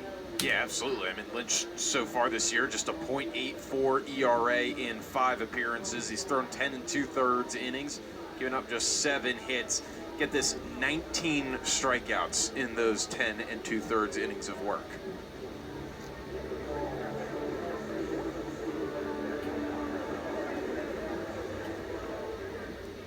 Carolina really relies on its youth. Jason DeCaro, only 18 years old. Lynch, a freshman. Looking around the rest of the bullpen, you got Walker McDuffie, the freshman, who we might see later in the game, maybe to close the game. Well, the Tar Heels certainly have their options on the mound. This team isn't near as deep defensively as it was a season ago, where you felt like you needed to plug and play somebody. There was a body you could go to on the bench to go out and play in the outfield or in the infield. Not the case this year, but on the mound, I can't think of a time in the last 12 to 15 years, Ben, where Carolina has had such an embarrassment of riches on the mound. And while it didn't show today in a starting role for DeCaro, he's potentially as good a pitcher as there might be in the 2026 draft. Doesn't turn 19 until mid-April. And to have Jake Knapp back and starting tomorrow after missing last year with the elbow injury, and then Aiden Houck, who has been maybe as pleasant a surprise as anybody after being drafted last year. He's been a consistent Sunday starter once again for Carolina after manning that position a year ago when Folger Boas exited with his own elbow issues. Yeah, the thing for Houck really was just being able to get his pitches in the zone. There's no doubt that the talent was there. He's really projectable, a tall 6'5", maybe even 6'6" kid. And now this year that he's gotten the pitches in the zone, he's been almost unhittable. 10 Ks in 5 innings against ECU.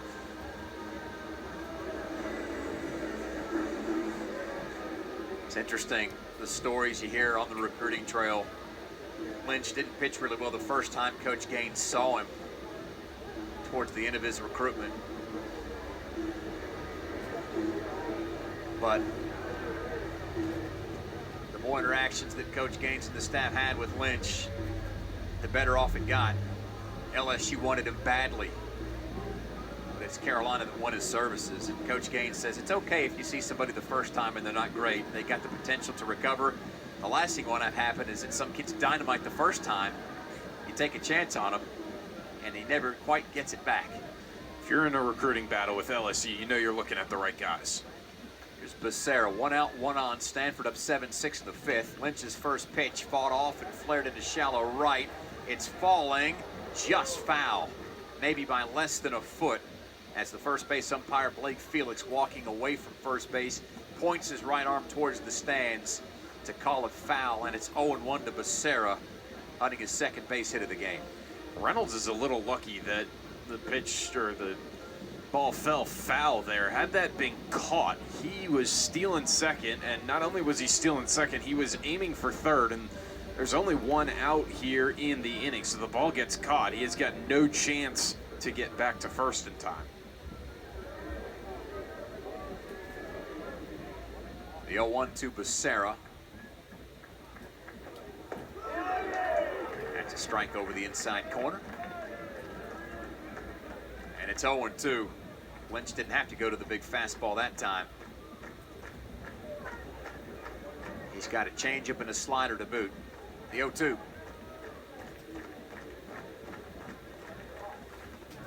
And there is the slider just outside. 1-2 the count to Becerra. Good plate discipline from Becerra. That pitch looked as good as any, coming right down the middle of the plate and then sliding outside. Surprised he didn't swing at it. A lead off of first for Reynolds. A 1-2 to Becerra. Back to the slider outside. It's 2-2. The wind has slowed to next to nothing as we're just in front of 6 o'clock. All we've seen are clouds all day. Lights have been on since we got started just after 4. The 2-2 in on the hands, grounded back to Lynch, picks it up, throws wide to second base. It goes off the backhanded attempt of Madera covering, and everybody's safe. That had the chance to be a 1-6-3 double play. It'll go down as an E1, and Stanford has 2 on, as Carolina still can't get out of this top half of the 5th. I'm not sure why pitchers struggle so much with that turning around and throwing the ball to second. It's not just Lynch. It really, pitchers at all levels have issues with it. Lynch actually did a good job to get his feet set, but just spiked the throw. First pitch to Bates. Fastball inside, ripped foul. 0-1 of the center fielder who hit a 2 RBI double in the second. Scored Nadai and Becerra, then was hit by a pitch in the 4th. Came around to score himself. Stanford up 7-6 in the 5th with 1 out and 2 on. Lynch checks the runner at second before coming inside. It's a 1-1 count to Bates.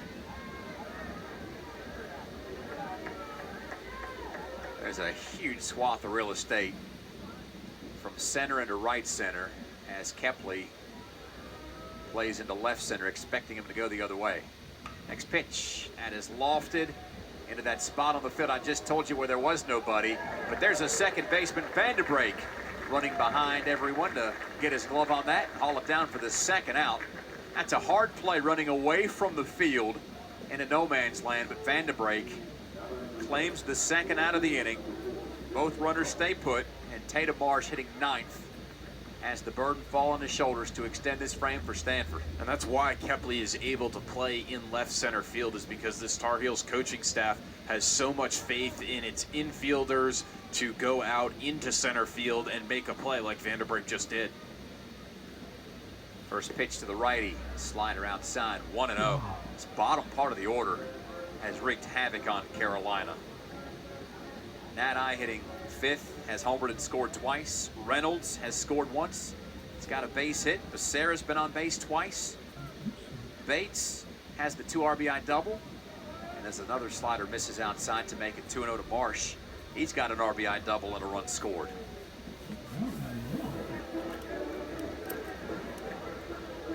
Everybody in the lineup has been productive for Stanford so far. Psalm's the only one that hasn't reached the 2-0. 93-mile-per-hour fastball over the inner half. 2-1 the count to Marsh. Nadai homered to put Stanford up 7-6 earlier this inning. Since then, Reynolds reached on a single and Becerra aboard via an error. 2 down, 2 on, and the 2-1 offering in the righty-righty duel. Fastball paints the black outer half, and we're even at 2-2. Does that fastball, Ben, set him up for the slider here? You would think so, especially because he went fastball on that outer corner. If he sets up the slider towards the same spot, it'll look the exact same. Well, that was the slider, but it was well wide. There's tons of break on that pitch. He's got one of the best sliders on the team. I'd put it in the same category as McDuffie. That's 16 to 20 inches worth of break. A killer pitch against a righty like Marsh, who will see a payoff pitch.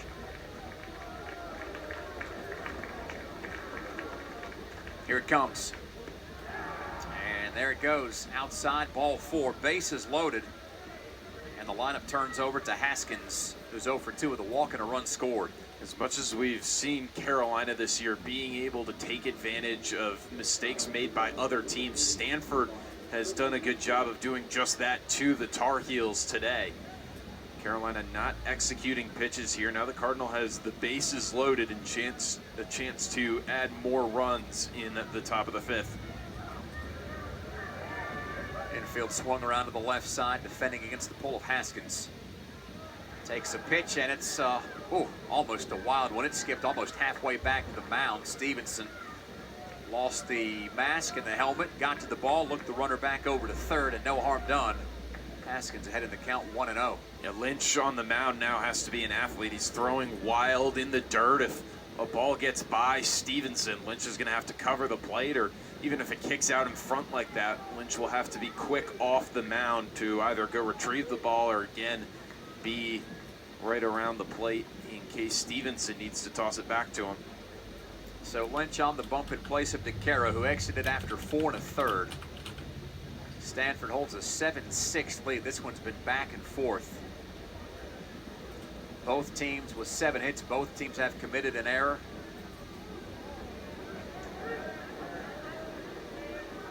And some big moments here between Lynch and Haskins, with the sacks packed and 2 down in the top of 5. The 1-0. Look out.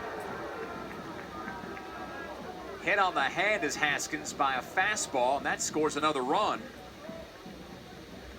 Reynolds makes it 8-6, and Haskins down to first base, shaking off the after effects of 92 miles per hour on his right hand.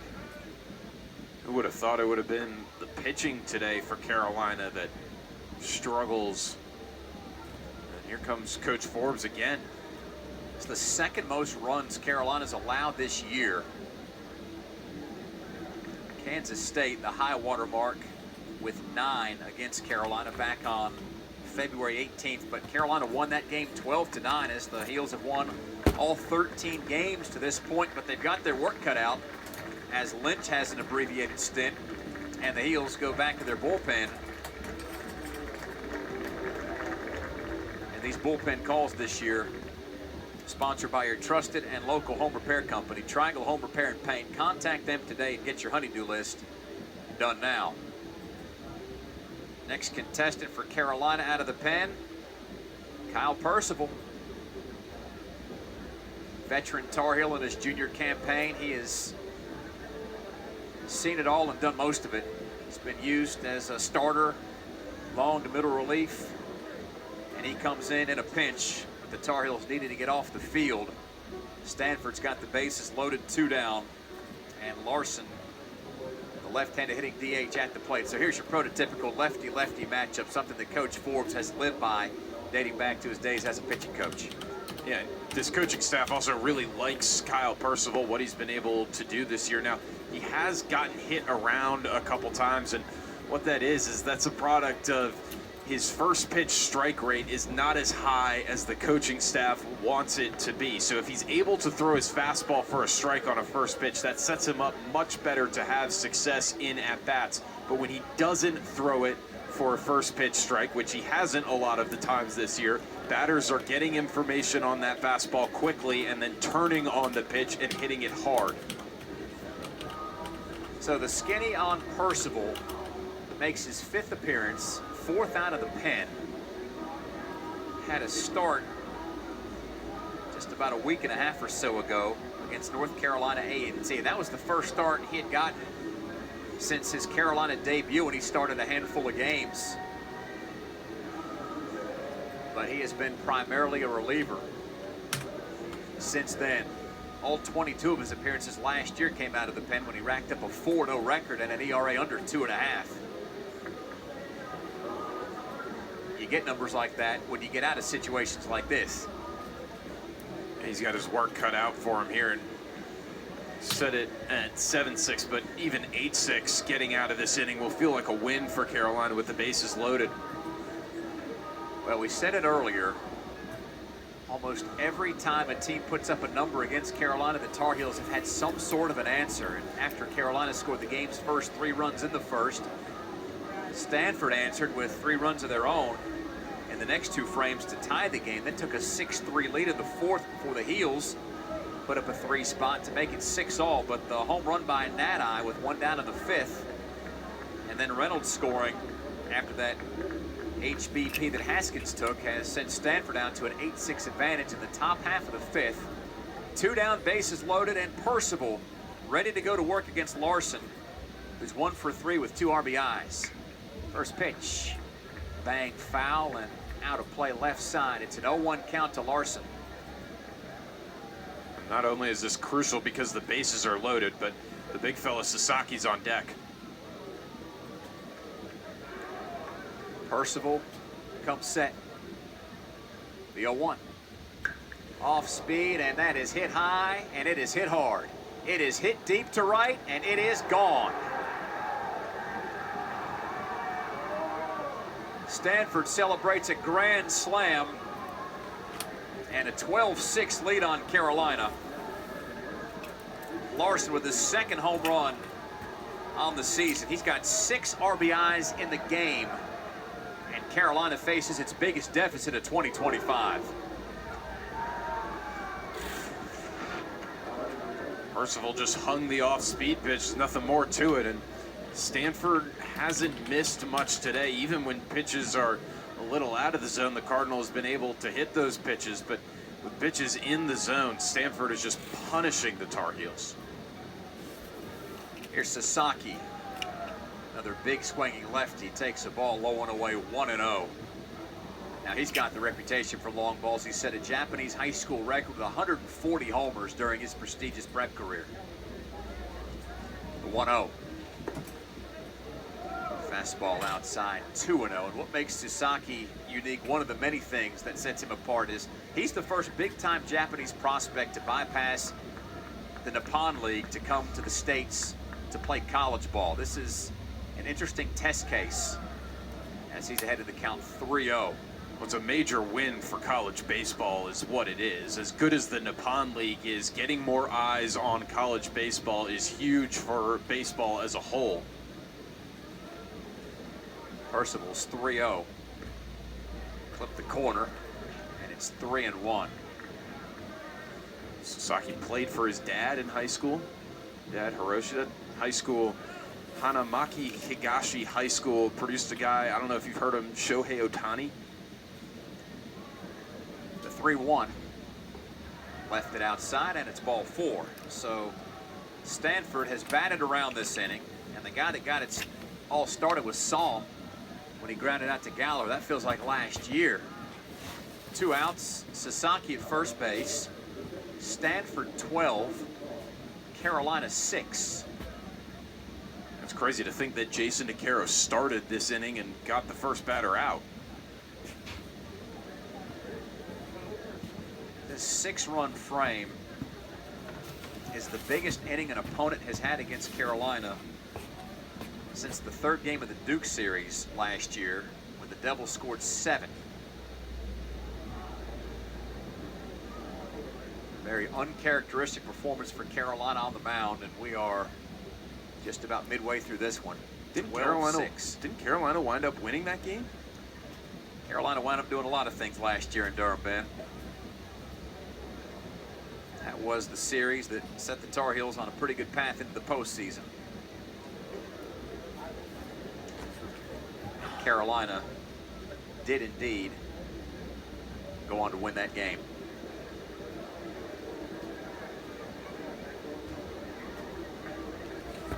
Here comes Coach Forbes. It looked like the mound visit from Stevenson was just a delay tactic, and Percival comes in and very quickly has to leave. Well, let me correct the record here real quick. That was an error on the broadcaster here in the booth on the big inning here. That's the biggest inning Carolina's allowed since the 5th against Louisville in Game 3. My writing is like the folks that write those prescriptions. Sometimes it's tough to decipher. But Percival yanked, and Carolina onto its 4th arm this inning. We talk about all these scripts and things that you try to map out before a game starts, not knowing where in the world it's going to take you. I got a sneaking suspicion this was not the script that Coach Gaines had. And here comes Big Tail Bolton into the game for the Tar Heels. Maybe only the 2nd time I think we've seen him pitch this year.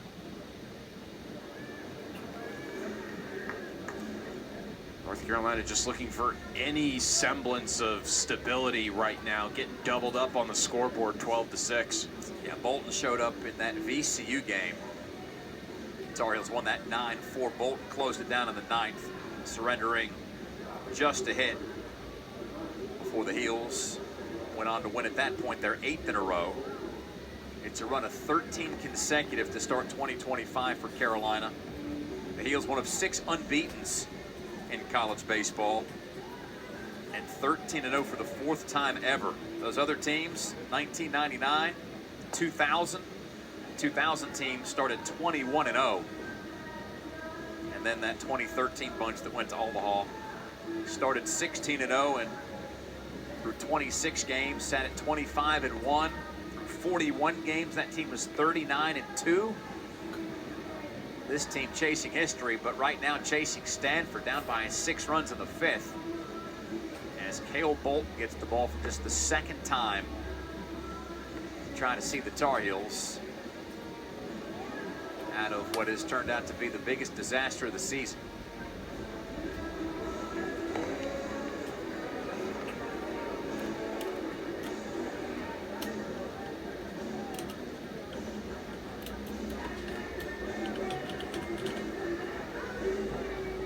Again, just 2 hours ago, we thought we were in the makings of a great pitcher's duel between Matt Scott and Jason DeCaro.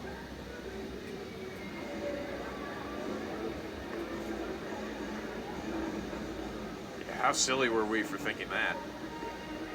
Well, we're silly for thinking a lot of things. But this game will throw you some curveballs. And the scoreboard right now has the look of something we've not seen here in Bosmer Stadium for a while. Carolina 11-0 here at home.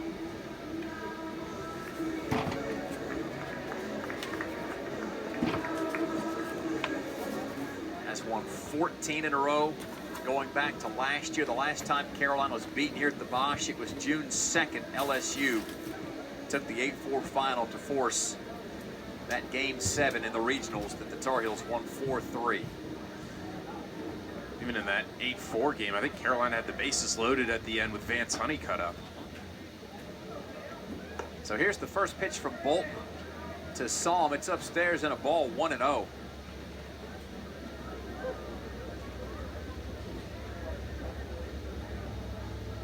Psalm 0 for 2 with a sac fly. The 1-0. And on the hand, snubbed over to third. Gallagher gets to it, and as he steps on the bag, throws to first.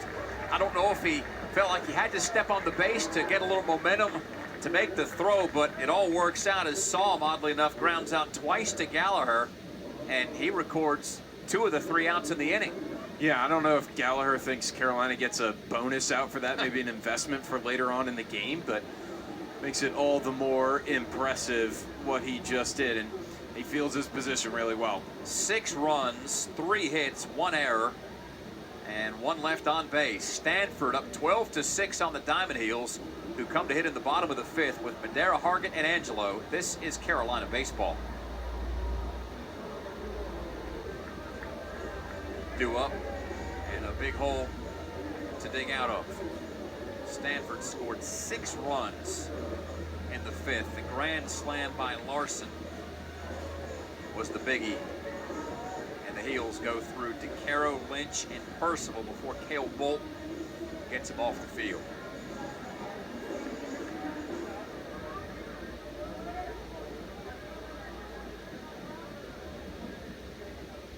First pitch, swatted foul behind first base by Madera. It's an 0-1 count. Just some wild looking numbers for Carolina's pitchers. Lynch, a third of an inning, no hits, 3 runs, all unearned. Next pitch, just outside, and it's a 1-1 count to Madera. Percival doesn't record an out, gives up 1 hit and 1 run, also unearned, and a walk. The 1-1. Madera swings and sends a fly ball to center. That's easy work for Bates. And 1 away from Carolina. Carolina obviously can't give up more runs. 12 is plenty for the Cardinal, but if the Tar Heels want to come back, it's going to have to be 1 or 2 runs at a time. Get yourself in position to be in position when the 9th inning comes around. If the Tar Heels are down by just 1 or 2 in the 9th, they'll have a good shot. Hargett Takes a fastball just a bit outside, as the late great Bob Uecker used to say. 1-0 to Hargett, who hit into a fielder's choice in the first and then flied out to center and led off the fourth.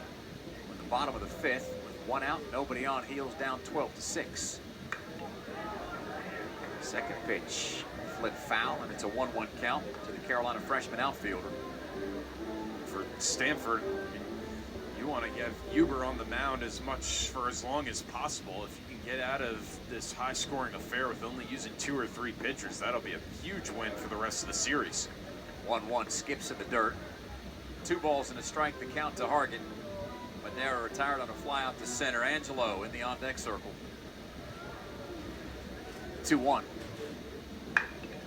Softly grounded to short. Charging in is Becerra. Throw to first, and Sasaki extends off the bag to grab it. Hargett, the second out of the inning, hustling down the line. So Sasaki has shown us that he can not only swing the bat, he's caught a foul ball up against the brickwork, and he's a little flexible too, as he stretched to make that play count for Stanford. You can tell he's a guy who's been around the game for so long. He knows, feels like he knows what to do in just about every situation. Really smart, high IQ player. Son of a coach, though, right? Son of a coach. I mean, he looks just like it. He is not just playing because he is the coach's son. He is really talented. Angelo to the plate with the bases clear. The Tar Heels down 12-6. Takes the ball to jump out in front of Huber, 1-0. Sam is flying out, walked and scored. Second offering. Dips low. It's a 2-ball, no strike count.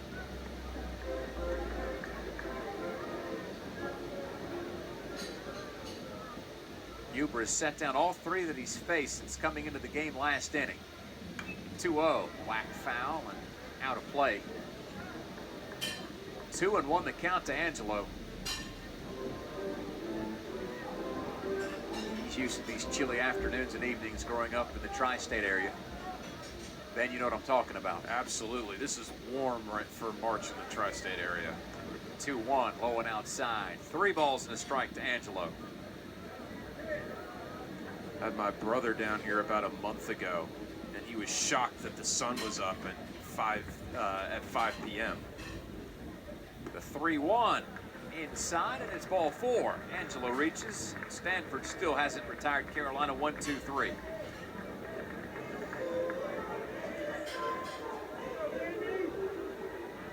So here's Vanderbrake with Robert Plant, Led Zeppelin howling in the background. Vanderbrake at the plate, where he's walked, singled, and scored. He's Led Zeppelin 4 album partner, one of the old-timers.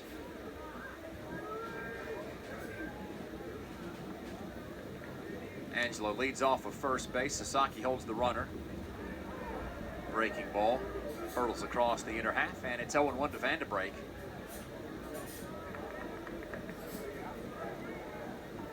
This crowd has come to a quiet here after Stanford has scored 6 runs in the top of the 5th to lead 12-6. Quite lively early in the game, especially after the first inning. The 0-1 framed well by Psalm, and it's 0-2 to Vanderbrake. Here's something else that sticks out on the scoreboard. Since Stanford scored 4 consecutive innings, Carolina's ERA under 4 coming into today's game. Barely giving up any offense, but since DeCaro retired the Cardinal 1-2-3 in the first, it's been runs every which way as Vanderbrake slashes the 0-2 pitch foul to stay alive. But having a team ERA under 4 is kind of rare in college baseball, so it was only a matter of time before that went up, but you didn't think it would balloon like this quickly. Carolina's team ERA entering play today, 3.18, good for 31st in the country. The 0-2. Vanderbrake lifts that foul and out of play.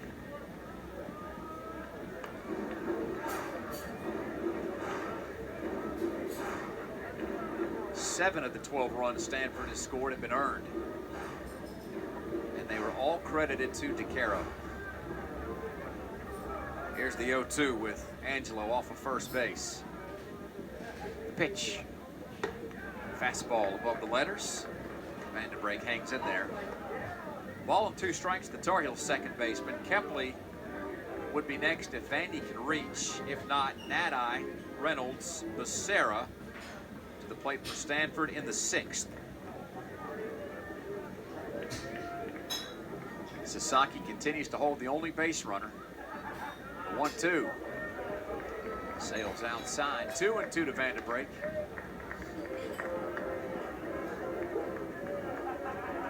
Stanford began the year 9-0. Swept Cal State, Fullerton, and Washington, but split a 4-game series last week against Xavier. It's got them here at 10-2 on the season. Here's the 2-2. Fastball low and away. Full count to Vanderbrake after he fell behind 0-2, had to foul off a couple of pitches.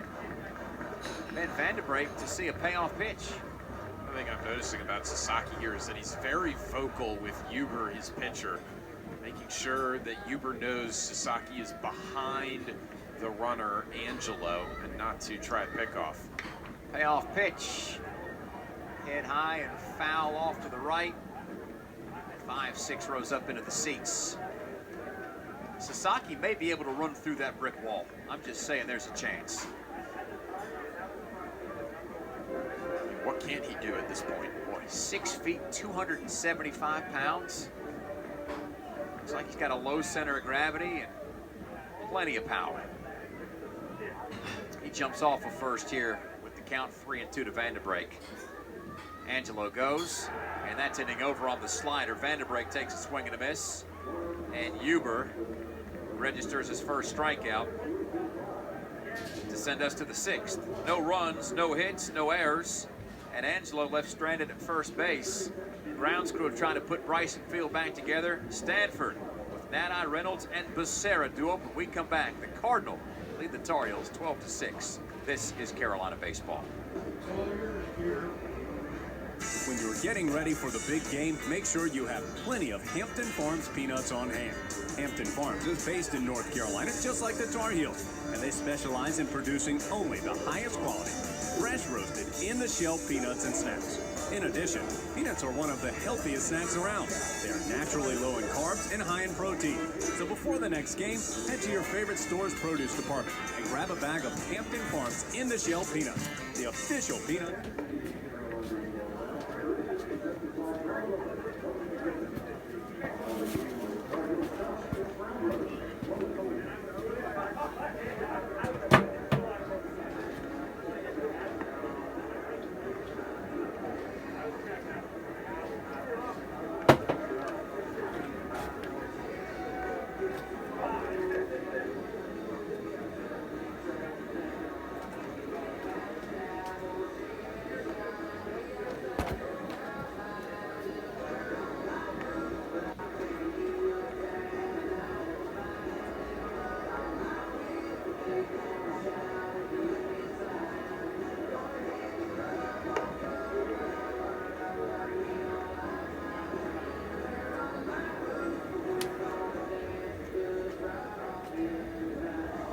Stanford is taking control of today's game, leading 12-6. The Cardinal got 6 runs in the 5th. Larson hit a grand slam. That appears to be the big difference in a game that's gone sideways here out of the gates. This might be as much offense, Ben, as we'll see for the rest of the year on a Friday, as both starters, Jason DeCaro and Matt Scott, have long since been taken off the bump. This is Cale Bolton on the mound currently for Carolina. Nadi at the plate for Stanford from the right side. First pitch left a little wide, and it's 1-0 to the second baseman, who's walked and scored in the 2nd. Flied out to left to end the 3rd, and then homered in that 6-run 5th. His shot was a solo dinger.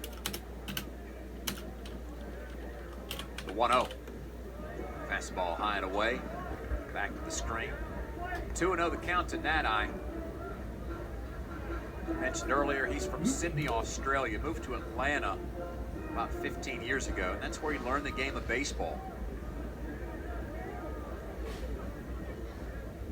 2-0. Oh, and a piece of the corner, letter high. 2-1 on the called strike.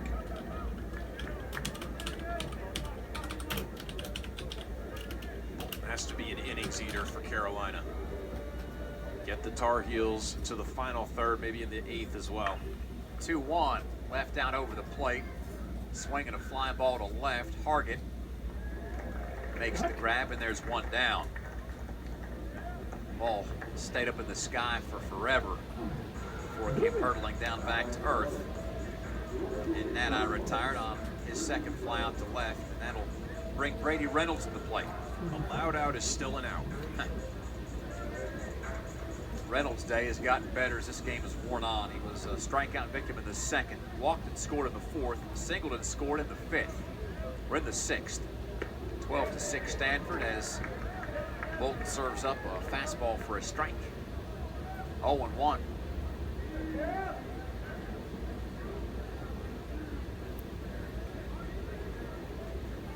Bolton works him out of the stretch. The 0-1. It's pinged up into the air. This is in shallow left. Hargett races underneath it, overran the ball, and it falls.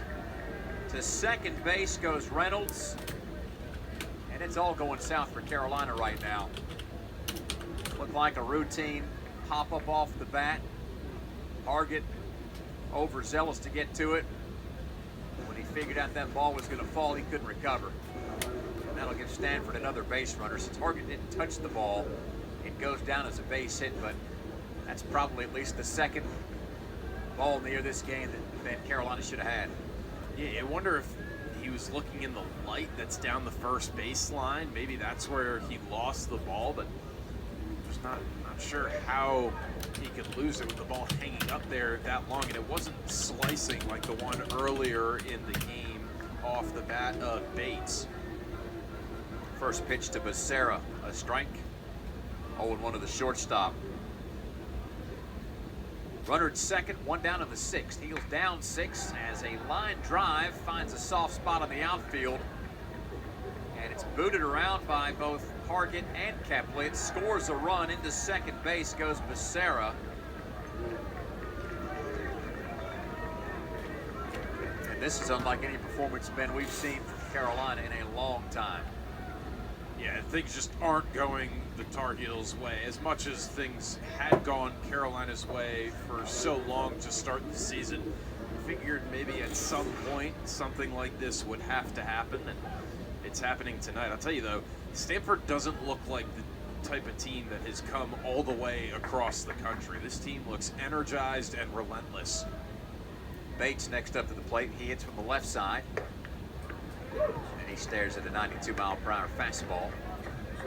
0-1. Bates, he had that slicing double in the second that scored 2, was hit by a pitch in the fourth, and then popped out to Vandenbrink in that 6-run fifth. 13-6 Stanford, our new score. The 0-1. Hang fouling out of play.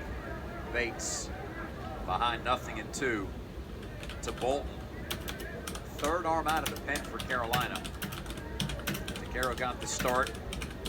Lynch retired one, and then Percival lifted before getting anybody out. The 0-2. Curveball grounded over to short. Madera swiftly gets to it, throws to first, and there's the second out of the inning. Tar Heels look pretty sure of themselves on that play. Becerra maintains a spot at second base, and the 9-hole hitter Tatum Marsh next to hit in this lineup for head coach David Esker. Stanford collectively hitting .326 entering play today. That's right around 25th best in the country. Stanford can hit like this all year. This is a program that can make its 4th appearance in 5 years in Omaha. First pitch, the righty breaks over the inner half, and it's 0-1. Stanford scored 13 runs in their opener at Cal State Fullerton, had 14 in Game 3 against Fullerton. Scored 11 in one of the games against Washington, had a 10-run outburst against Xavier. The 0-1.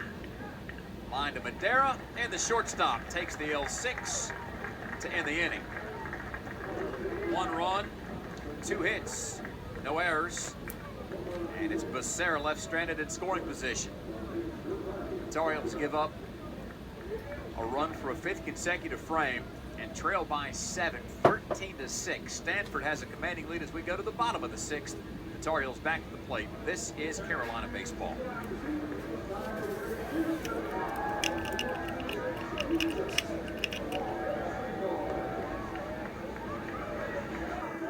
Stanford has the Cardinal hold a 13-6 lead on Carolina tonight in Chapel Hill.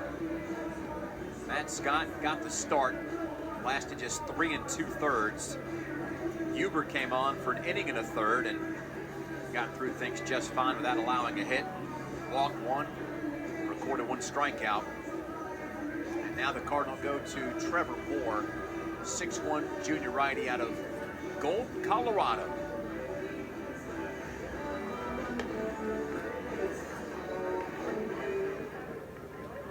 His dad, Tim, actually played at Stanford in 1992. 5th round draft pick by the White Sox, played 5 years in the White Sox minor league system.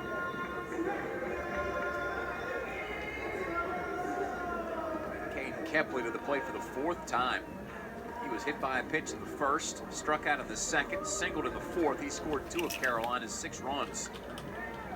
And he tries to will the Tar Heels back into tonight's game. Again, 13-6. Stanford leads by 7.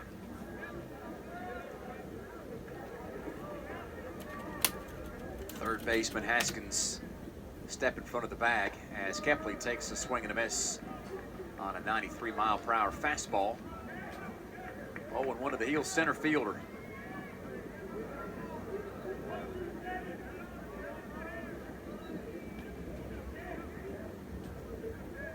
The 0-1. Another fastball. That was coming in at 95. Low and outside. It's a 1-1 count to the Liberty transfer. Caden Kepley grew up in Salisbury. It's been a nice recruiting spot for Carolina and a few others that have found that small town just outside of Charlotte to be so replete with baseball talent. A 1-1. Lifted up in the air. Foul behind the Heels dugout. Get out of play. 1-2 the count to Kepley. Moore's got some really weird movement on his pitches. He comes way over the top when he throws it. Obviously has some zip, but the pitch moves away from Kepley, the left-handed batter, which is odd for a righty. 1-2. Went off speed, and all Kepley could do was foul it off at the plate. Still 1-2. The Tar Heel leadoff man in the bottom half of the 6th. Stevenson in the on-deck circle. And then Gallagher. Tar Heels have gotten a bunch of production from out of this trio today.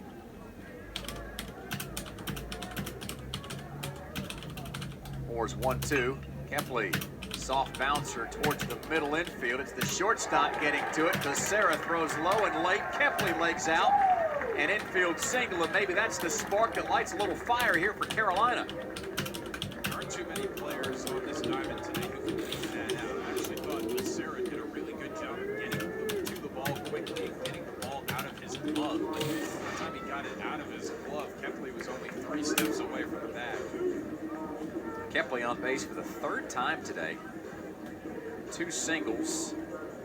And he was also hit by a pitch. Stevenson, meanwhile, has been on base twice today. He reached on a single and a walk. He scored a run and driven 1 in. Heels with a runner at first, down 13-6 in the bottom of 6. Moore's first pitch to Stevenson. Just got underneath it and rips a gigantic pop-up into foul territory, first base side. Sasaki waits underneath it near the coach's box and brings it down. I'm guessing Sasaki might be able to make it halfway back to Japan for the amount of time that ball hung up into the sky, Ben. Halfway back to Japan at this point is back to Stanford. The way the travel works. I have flown to Japan once in my life. It took somewhere between 12 and 14 hours. And I had not yet even reached my final destination, which was still 8 hours away. Okay. Suffice it to say, I couldn't feel my face for the few moments I was in Tokyo waiting to connect. Where was the final destination? Thailand. If you're looking to just burn a day, fly to Thailand. It'll take you every bit of 24 hours. Here's Gallagher. Righty-righty matchup. First pitch fouled off, 0-1. Gallagher struck out, doubled in the third, and then had a 2 RBI single in the fourth. At that point, Carolina felt pretty good about itself when the game was tied at 6, but Stanford has scored the last 7 runs and leads 13-6 in the bottom half of the 6th. Pitch, Gallagher rips a line drive into right center field. That ball will be caught on the dive by Reynolds. Back to first base goes Kepley, and Gallagher robbed of what would have been an extra base hit by some sparkling defense by Brady Reynolds. There was nothing Gallagher could do about that. He hit the ball very hard off the bat. Looked like he was getting hit to the wall. And Reynolds, full extension, and not just full extension, had to reach his glove all the way up to make the play. He was only rated the number 6 outfielder in California coming out of high school. Who are the other 5 guys? What a play. Further evidence that if it can go Stanford's way tonight, it will. 2 down, runner at first, Stokely at the plate.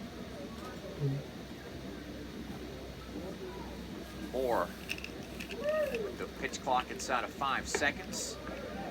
Blazes a fastball upstairs, 1-0. Again, with the speed that Kepley has, that's a no-doubt run scoring from first if the ball falls. Kepley was almost around second when the ball got caught. He was still able to get back to first.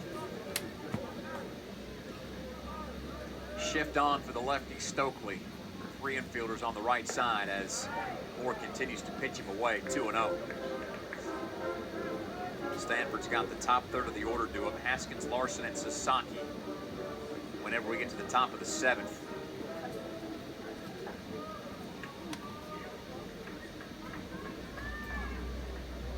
The 2-0. Big swing and a miss by the Carolina first baseman. 2-1. Not a whisper of a breeze tonight in Chapel Hill. Dark skies overhead. The lights have been on since we got started almost 2.5 hours ago. Stanford up 13-6. 2-1. Flip the outer half. 2-2 is Stokely. Gets confirmation from Jeff Gossi that did indeed cross the outer half. Nadai about 5 steps back on the right center field turf. The shortstop, Becerra, on the right side of second. The 2-2. And Stokely fans on a fastball for strike 3. So Moore comes into the game, gives up an infield single. Stevenson pops foul. Gallagher has an extra base hit stolen by a diving play in right field by Reynolds, and Stokely goes down on strikes. The Tar Heels go quietly in the 6th, and we'll go to the 7th. Stanford continues to lead 13-6. This is Carolina baseball. Up against a new arm, it's Olin Johnson, well-regarded sophomore, making his 3rd appearance on the season. His other 2 stints on the mound have been in starts. He's gone 4 2/3 this year. Hasn't factored into a decision. The ERA just above 9.5. But he came to Carolina last year as a big-time prospect. And this is not an insignificant moment for Johnson to show that he can play with anybody on the mound. Never mind the fact that the Tar Heels are down by 7 runs. This is a chance for Johnson to display some of the skills that got him from Bellingham, Washington, to McCallie, the prep school in Tennessee, that eventually blazed a trail for him to come to Chapel Hill. Here's his first pitch to Haskins. Big over-the-top fastball, and it's a called strike.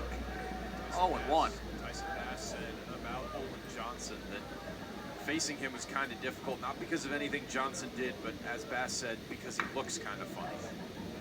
0-1. Pitch fouled off on the ground behind third base. 0-2. Not going to get many words out of Tyson Bass, but those will play.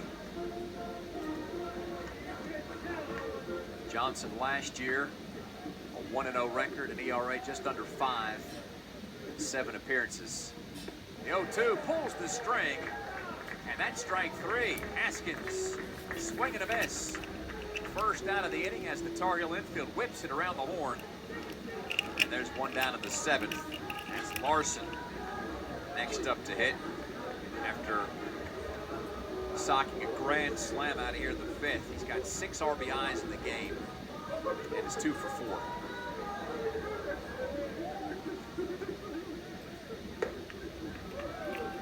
Johnson starts him off with a fastball. Up and away, 1-0. These are 2 big kids. Larson at 6'6", 242. Johnson, 6'6", 230. As he nails it to the zone of the second offering, 1-1. Olin added about 50 pounds over the last handful of years. He was rail thin back in his high school days. He's filled out a bunch. 1-1, elevated fastball, and Larson behind in the count, 1-2. It's crazy to think he still looks fairly skinny on the mound. Can't imagine what he was like before those 50 pounds. Here's the 1-2. Foul ball keeps Larson at the plate. With 1 away and the bases clear in the top of the 7th, Stanford got a 6-run 5th to jump out in front of Carolina 12-6. Cardinal added a run in the 6th and currently lead 13-6. Johnson for the windup. Breaking ball, low and outside. 2 balls and 2 strikes. Olin missed a good chunk of time last year by no fault of his own. Just bad luck and bad timing. When an illness hits you, you just can never recover. 2-2. And there's strike 3. Fastball right down Franklin Street, and down goes Larson. The second out of the inning, and it's back-to-back Ks for Olin Johnson, fresh out of the bullpen for Carolina. Maybe Carolina's found a new role for Johnson, because this is as confident as he has looked on the mound all year. Getting the ball and just dealing right away, firing into the strike zone, and throwing those strikes has caused him issues at times, sometimes not able to find the zone completely in a little while. Not so far today. Sasaki at the plate, moved off by an inside fastball. 1-0 to the first baseman who struck out, singled, popped out, and walked. The roundabout way, he's 1 for 3. Next pitch, couldn't catch up to that. 1-1. This might be the biggest shift we've seen Carolina put on any player all year. Yeah, Stokely is almost in foul territory, hugging the line at first.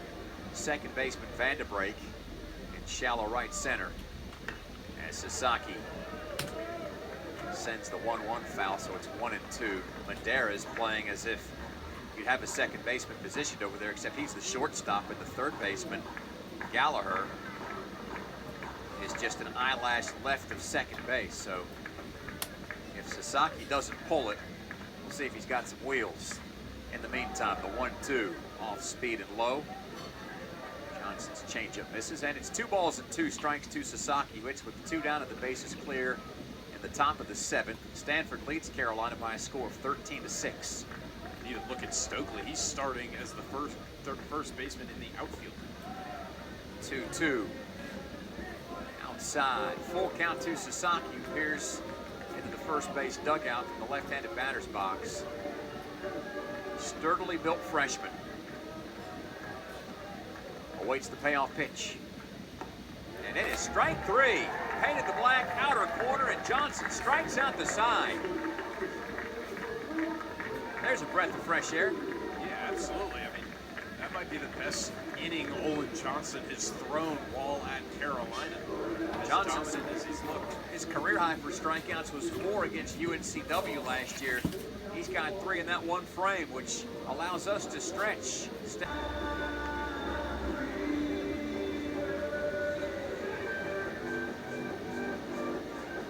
Stanford has made their way across the country to get to the Old North State and has made a big-time impression, holding a 13-6 lead as we go to the bottom half of the 7th. Bass, Madera, and Hargett, 5, 6, and 7 hitters, due up as Moore remains in the game after he allowed the leadoff infield single to Kepley in the 6th. He retired Stevenson, Gallagher, and Stokely in order. Yeah, Moore's looked pretty good so far. With the score being what it is, no one's warming up in the Stanford pen, so the Cardinal might as well stick with more for maybe the rest of the game. Bass 1 for 3 with a run scored and an RBI. First pitch, swing and a fly ball into right center. No theatrics this time as Bates, the center fielder, gets underneath it in front of Carolina's 22 ACC Championships logo. And there's one down in the 7th, and the outs beginning to dwindle for Carolina, down 13-6. And one pitch outs will really help Trevor Moore's case if he wants to go the distance.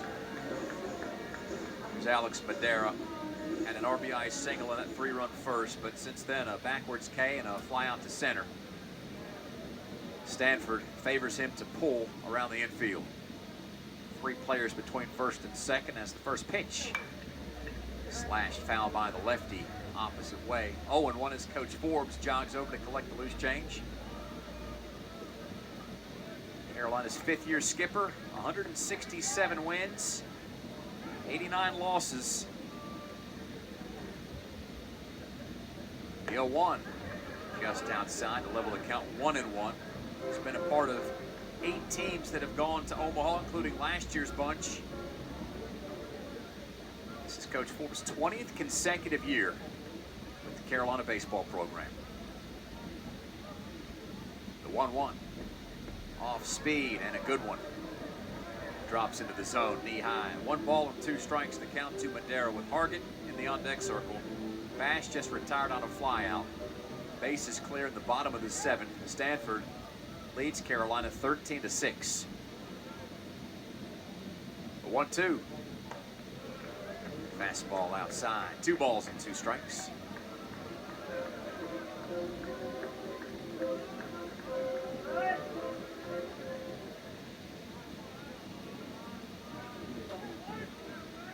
The shift still on with 2 strikes. Madera awaits. Bangs another pitch into the sky, foul. There's some bodies of the Stanford bullpen, but nobody up and working. Yeah, there's more football being played down there than baseball. Someone's got to be the next John Elway. Good luck on that. The 2-2. Crank foul yet again. Meanwhile, in Carolina's bullpen, there is a lefty getting warm. The Heels have already used Percival. Folger Boaz is a lefty, but I don't think it's him. Could be Shimoleski. Next pitch. Ground ball over to second base. Nadai gets it on the infield dirt and tosses over to first to set down Madera 4-3 for the second out of the inning.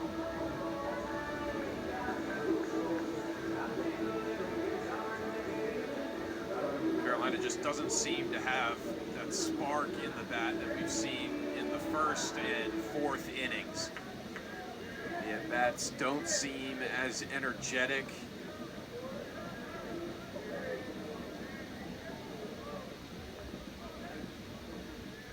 Hargett next to hit. He's 0 for 3. Takes the ball to make it 1-0.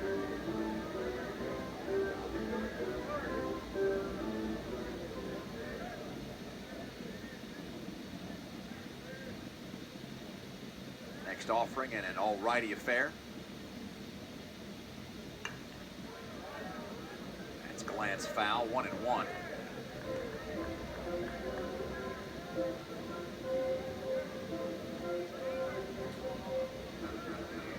Ben, the more I look down into the bullpen, I think it's Dylan Weber, the lefty who's up and working. We've not seen him yet this year.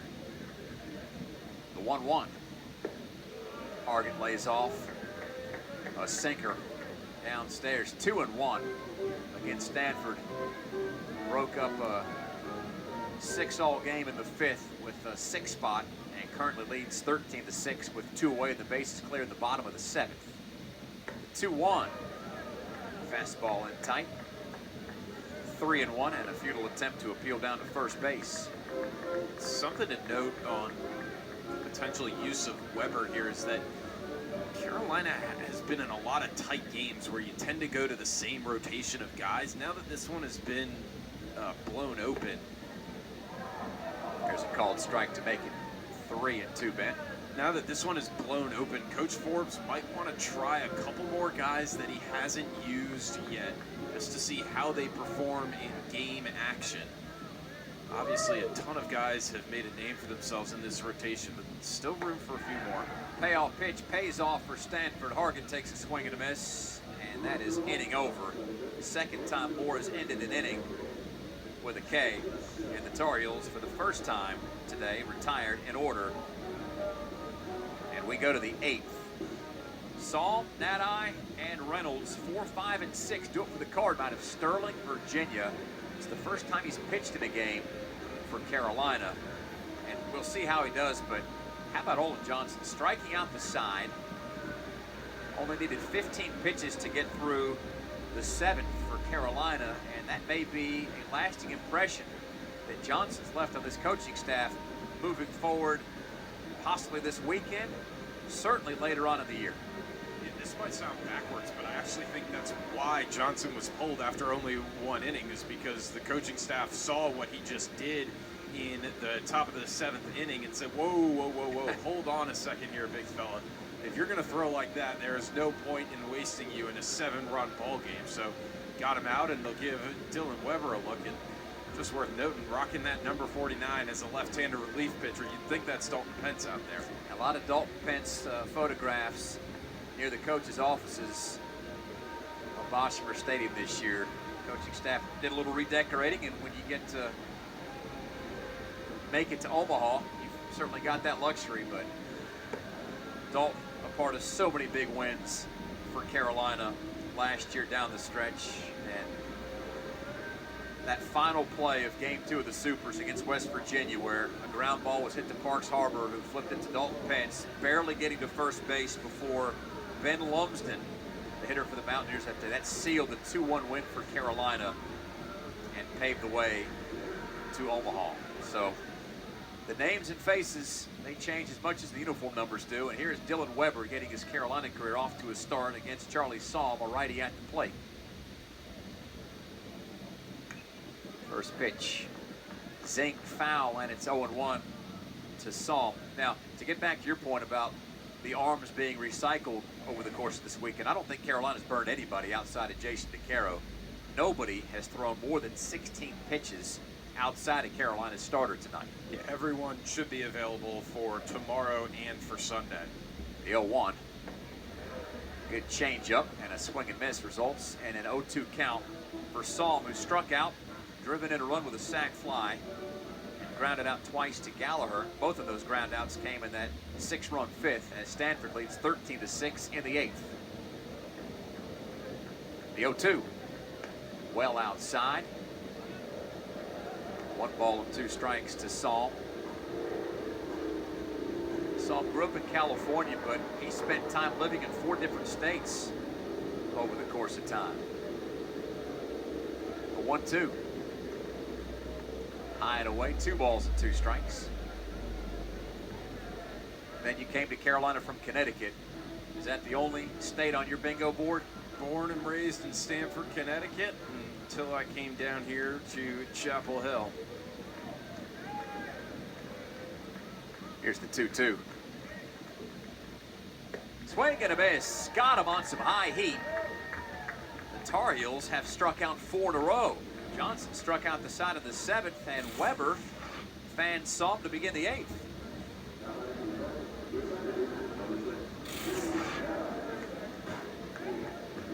In total, Carolina has struck out 9 Stanford hitters in today's game.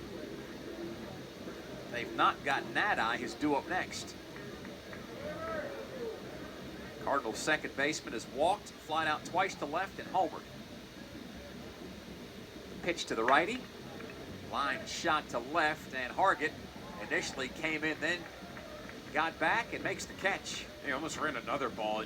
It was clear on that ball off of Nadai's bat that Hargett took his first step in and started charging at the ball.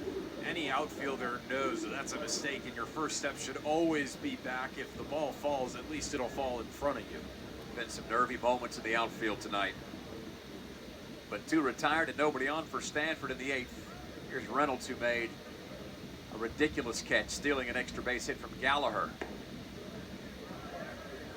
That was back in the 6th. We are in the 8th. 13-6 Stanford as ball 1 dealt to Reynolds.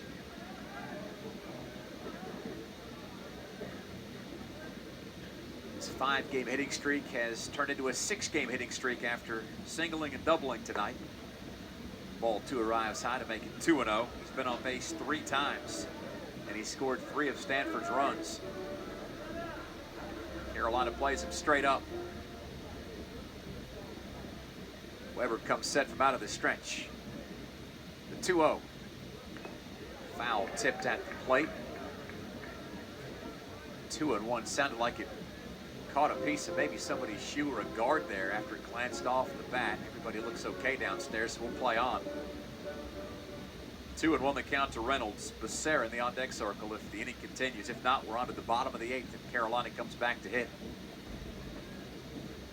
The 2-1. Late swing and a miss on the changeup. 2-2.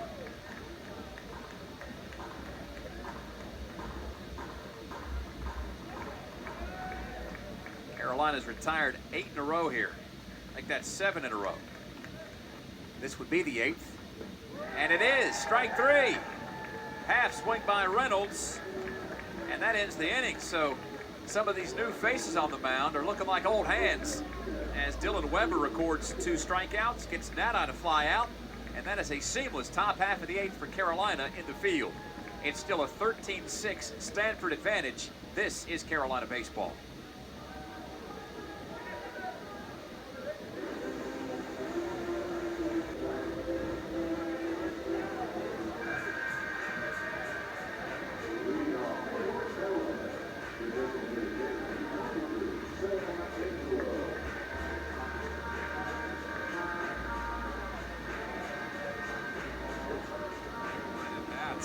It's weird to think that Scott was the worst of the Stanford pitchers given all he's accomplished in his Stanford career, and the bullpen has really held its own, and once the Stanford bats got going, Carolina just unable to play catch-up tonight. Sam Angelo leads off the 8th for Carolina. The shift on for the lefty. And the first pitch called a strike. 90-mile-per-hour fastball. Makes it 0-1.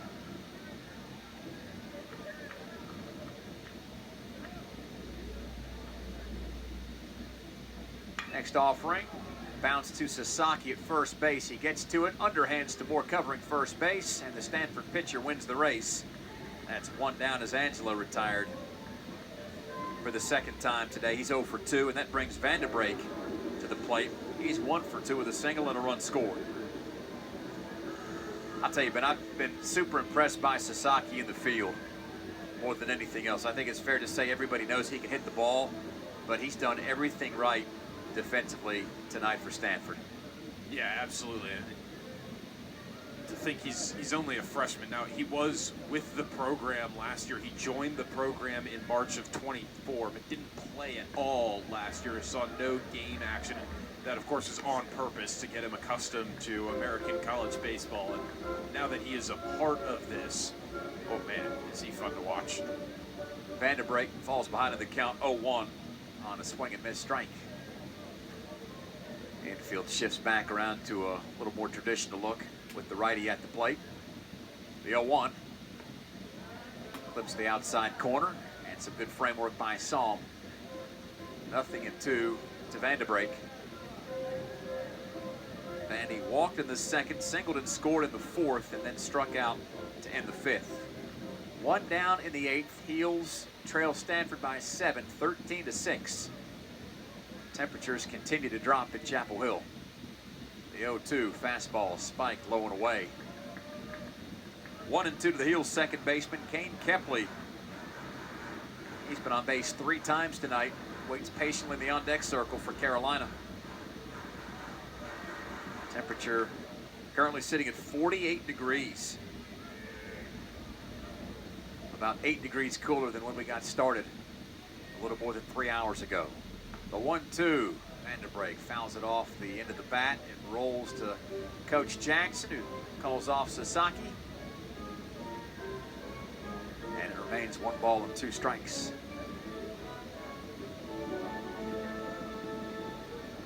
Sasaki toured a handful of campuses in the States before he settled on Stanford as being the right fit. The 1-2. Curveball, and it goes over Vanderbrake's head. Look out. 2 balls and 2 strikes. I'd point anybody that's curious to know more about the Sasaki story to Darren Vaught's outstanding 6-piece podcast on Sasaki, and some great interviews with the people at Stanford and throughout baseball at large on his story. It's a unique one to say the least, as Vanderbrake fights off another pitch to send it foul. 2-2. There aren't too many guys you can think of who grew up in baseball and like totally submerged in baseball like Sasaki did. I mean, baseball has been this guy's life. Here's the 2-2 with a helicopter flying overhead. Vanderbrake puts that one away foul. Still 2-2. The only other one I can really think of who grew up in baseball and had a family history in baseball right now is Jackson Holliday, the first-round pick for the Baltimore Orioles a couple years ago. Moore sets to fire another 2-2 pitch to Vanderbrake. Vanderbrake with Ben Mihaljevic ready to catch that. Scorches it foul. It's interesting, Sasaki was born on April the 18th. Jason DeCaro was born on April the 17th. Due to the difference in time all over the world, is it safe to say those guys at one point in time were celebrating birthdays on separate days at the same time? I think that's probably right. Pitch inside makes it 3-2 to Vanderbrake. I mean, I might have just blown your mind right there. Yeah, my brain's in a pretzel right now. I don't know if I'll be able to recover. Maybe Christopher Nolan can turn that idea into his next blockbuster movie. 3 balls and 2 strikes the count to Vanderbrake with 1 down in the 8th. Pitch from Moore. Whisked foul, and Vandy stays alive. Nothing really doing in the Stanford bullpen. This appears to be Moore's inning, possibly the game. It's the biggest margin Carolina's been on the wrong end of all year. Carolina had trailed by as many as 4 runs against VCU, but overcame that in the blink of an eye. Next payoff pitch. Straightened out and flying into right. Reynolds giving chase, and Reynolds can't get it. Falls in front of him. Vanderbrake standing at second base with about a 130-foot double. Second baseman Nadai couldn't close the ground, and Reynolds, who had the circus catch on Gallagher, couldn't recover in time to make that grab. And Vanderbrake, a base runner for Carolina for the first time since Kane Kepley, had an infield single back in the 6th. And oh, by the way, Kepley at the plate right now. I'm actually surprised Sasaki didn't try and go out for that ball into shallow right field. I think maybe he thought the ball was hit a little deeper than it actually was, but given where we've seen him running tonight all over right field foul territory, it was a little surprising to see him not at least make an attempt. Quick mound meeting between Salm and Moore. It's broken up by the home plate umpire Jeff Gosney, as the catcher and home plate ump walk in tandem back behind the plate, as Kepley ready to stand in from the left-handed batter's box, which has all but disappeared after 3 hours of play tonight.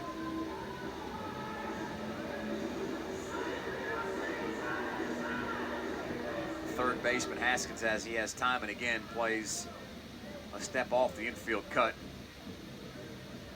Left side of the infield wide open for Kepley. First pitch lands on the extreme outside corner. 0-1 to the junior.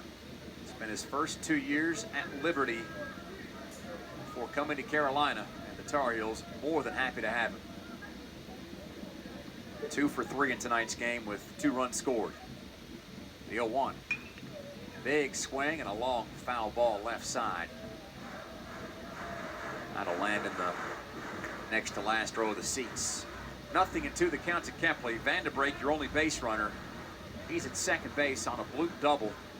One down in the bottom of the 8th. Carolina down 13-6 to Stanford. This 13-game winning streak to begin the season in peril for the Tar Heels. Carolina might have to find 4 runs here to keep that alive. 0-2. Got him with an upstairs slider. 3 strikeouts for Moore, and that's 2 away for the Heels, who brings Stevenson to the plate with a runner at second. But again, 2 down. Carolina trailing by 7 runs. Stanford's only other win against Carolina 26 years ago, the Palo Alto Regional. Stanford wound up going to the College World Series, lost to Florida State a couple of times. A trip to Omaha. It had become routine for Stanford for a slew of years. First pitch outside to Stevenson, 1-0. Stanford won the event 87 and 88, finished second 3 times, all between 2000 and 2003, and has been out there 19 times in total. The 1-0. Stevenson laid off, but that's called a strike, 1-1. The other thing to think about too with those runs is they're really all regional. The way college baseball and the tournament is set up, you're going to play teams in your region if you're hosting. And so that just shows that Stanford really dominated West Coast baseball for all of those years. And they're great West Coast programs. The 1-1 drops low, 2 balls and a strike. The count to Stevenson. Tar Heels have played West Coast programs in regular season series 3 other times dating back to 2015. The Heels faced UCLA in Orlando, UCLA in Los Angeles, and Long Beach State here in Chapel Hill in 2017. The 2-1. Breaking ball stays away from the lefty, and it's 3-1. The Tar Heels in 2015 dropped 2 of 3 to the Bruins in Central Florida, took 2 of 3 on the West Coast, and then dropped 2 of 3 to Long Beach and Chapel Hill. The 3-1, knee high for a called strike, and all of a sudden, the strike zone has begun to, shall we say, grow a little. Tends to happen in 7-run games in the 8th inning. Payoff pitch to Stevenson.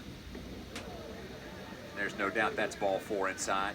The strike zone can't grow that much. Well, it can, but it'd be frowned upon. That's the first free pass Moore has issued. It gives the Tar Heels runners at first and second for Gavin Gallagher, who's 2 for 4. And quite frankly, about an inch away from being 3 for 4 after Reynolds stole that line shot into the gap. A diving play made, and something tells me we might see that play again tonight on SportsCenter. Yeah, it's SportsCenter. If anyone at SportsCenter is watching, not only will we see that play, but we'll see that in the top 3 or 4. Just never know what else is happening around the world of college baseball on a night like tonight, but that was as good a play as this game has seen. 13-6 Stanford. We're in the 8th. Heels with 2 on and 2 down. Big breaker over the inside corner, and it's 0-1 to Gallagher. Try to run through some other scores when we get to the 9th. There's a bunch of other action around the Atlantic Coast Conference tonight. Some conference games, others not, but it's all important this time of year. The 0-1, Gallagher couldn't hold off on a pitch in the dirt, and that moves the count to 0-2. Gallagher struck out in the first when Scott was on the mound, doubled in the third, had a 2 RBI single in the 4th, and then had that line drive stolen in right field in the 6th. Stanford 1 out away from getting into the 9th, up 13-6, and potentially handing Carolina its first defeat since the Heels lost their last game last year in Omaha to Florida State.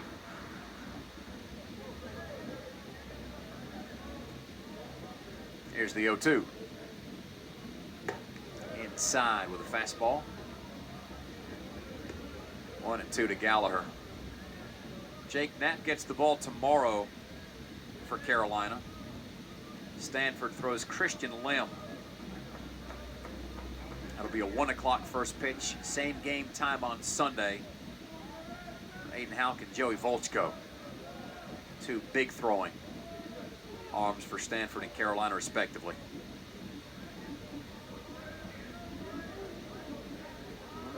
There are some fantastic matchups, both on the mound, and you look at the two first basemen in the series, what they've both been able to do this year.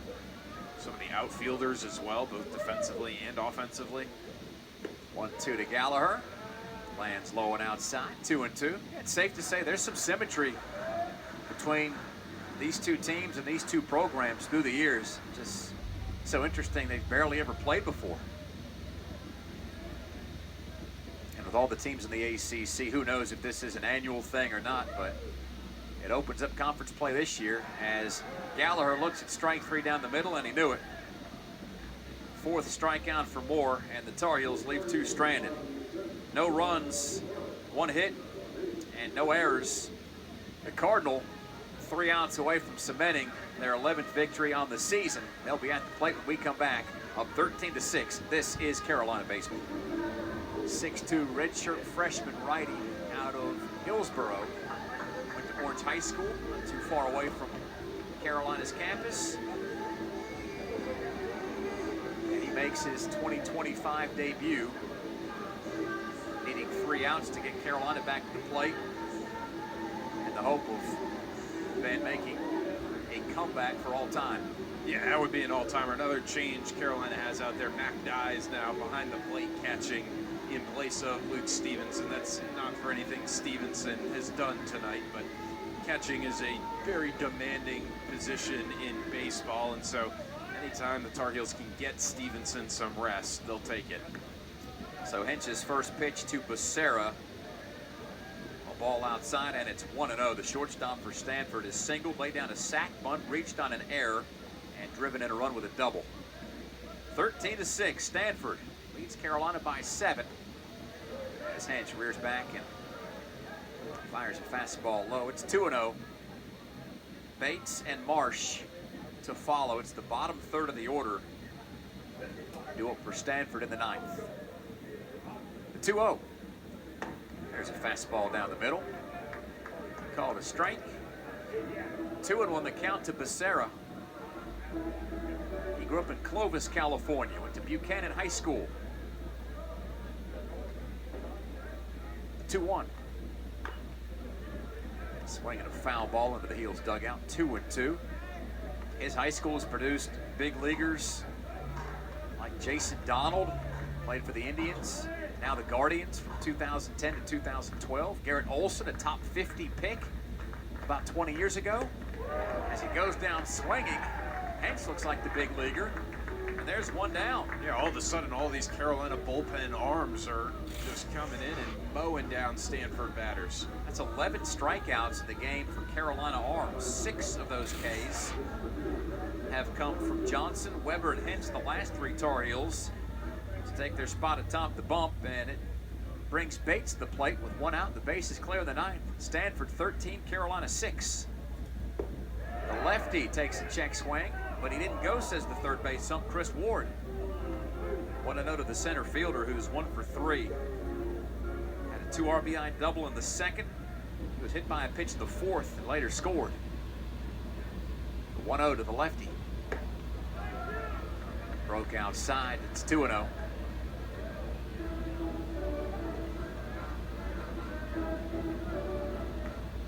Carolina's got Stokely, Bass, and Madera due up in the 9th if Coach Forbes opts to stick with his starters. 2-0. It's fouled off a die. And the count moves to 2-1.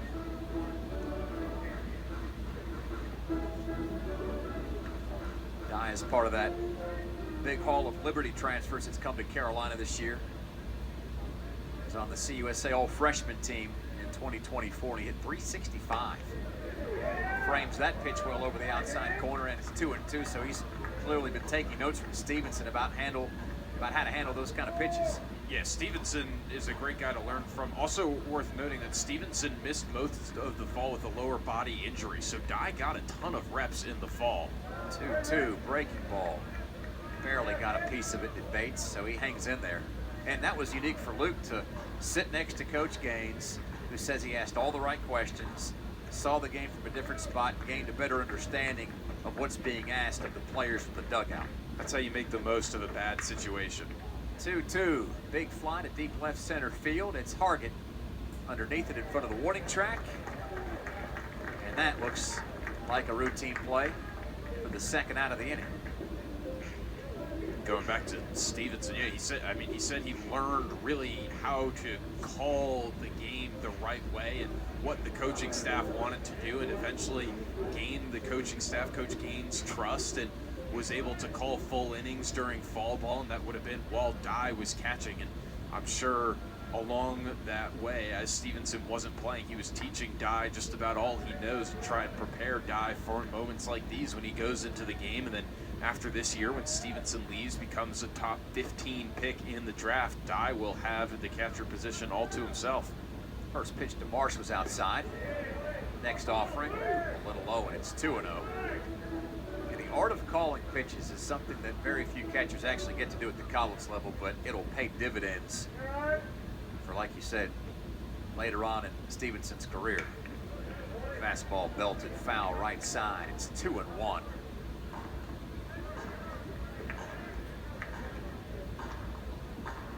Stanford's been retired in order the last two frames. The Tar Heels trying to finish this game a lot better than they started it.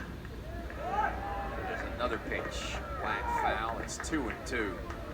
Heels scored the game's first 3 runs before Stanford answered with 2 in the second, 1 in the third, 3 in the fourth, 6 in the fifth, and their last score came in the 6th. It is 13-6, Cardinal in the 9th. The 2-2. Fastball just below the knees, and the count for Marsh.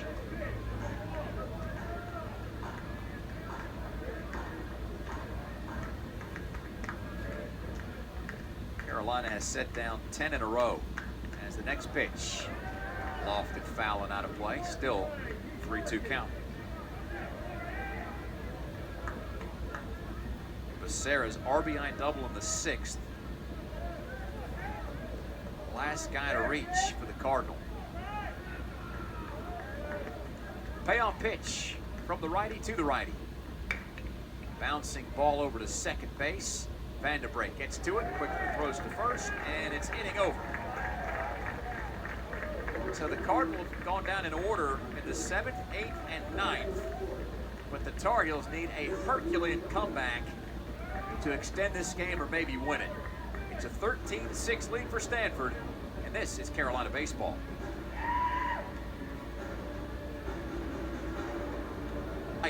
Stanford holds a 13-6 advantage and goes back into its bullpen to try to cinch this one up with Nick Dugan getting the ball. 6'2", 210-pound junior righty out of Eureka, California. And he succeeds Trevor Moore, who was the best arm of the night for either team. 3 innings for Moore, 4 strikeouts, no runs allowed, and he kept the Tar Heel offense at bay from the 6th all the way through the 8th. Yeah, great job done by Moore. The one downside of all that is that Stanford probably loses him for tomorrow, but he's done his job in Game 1 and will likely be available to go in Game 3. Well, to be the road team and to win Game 1, all the pressure moves to the home team to try to win the series. And there have been a bunch of trips through the years where we've been in various cities. Carolina's jumped out 1-0, and that ride back to the hotel and that post-game meal is as loose as you like, knowing that that home team the next 2 days has all the pressure to win. And meanwhile, you get one more after you win the opener on the road. And you've done everything and more that you could have expected, especially against a top 5 team like Carolina. Good thing, too, for Stanford, how busy the past couple days have been. You're missing class, flying 6 hours across the country, practice yesterday, and then you play a top 5 team. Here's Stokely. Swing and a miss. on a changeup, and it's 0-1. And again, this Stanford team didn't play in the midweek. Their last game was against Xavier. They've played 3 4-game series so far against Cal State, Fullerton, Washington, and Xavier. The 0-1 pitch drifts outside, and it's a 1-1 count to the Tar Heels first baseman, who grounded in a run in the first, has struck out twice and flied out. So in a weird way, Stokely 0 for 4 in his career best 12-game hitting streak in jeopardy. Swing and a miss on the fastball, and it's a 1-ball, 2-strike count to Stokely. The only game he didn't get a hit in, other than this one, was the first game of the season against Texas Tech. Yeah, against Texas Tech, I mean, he was covered up because just about everybody else got a hit, and I think Stokely still reached base. A 1-2 lands outside, and it's a 2-2 count to Wilson's finest. Stokely reached on an error in his first AB of the season. Went 0 for 4 in that game. The 2-2. Breaking ball sent the catcher scurrying. 3 balls and 2 strikes to Stokely. Yeah, and go back to the midweek thing about Stanford. Stanford doesn't play too many midweeks this year because the Cardinals spend so much time traveling, and even getting back from some of these road trips, you still have to recover. Payoff pitch to Stokely lands low, and he'll reach base for a 14th consecutive game, but the hit streak appears to be over unless some of that Bosch magic breaks out and Carolina can will itself back from down 7, trailing 13-6. But base runners, that's the first priority, and Carolina's got one with Tyson Bass next up at the plate.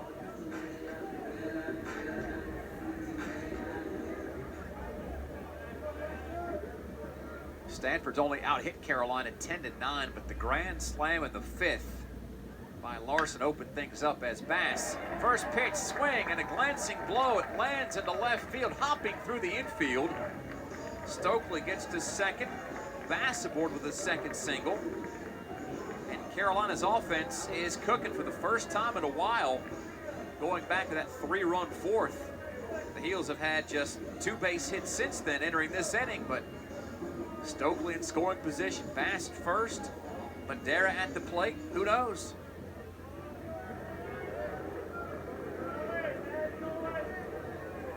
Madera 1 for 4 with an RBI single. Initial offering creeps across the outside corner, and it's 0-1 to the heel shortstop. It's interesting that Stanford's still shifting here with the deficit. Carolina maybe want to try something different. Madera changes approach, try and go the other way. The 0-1.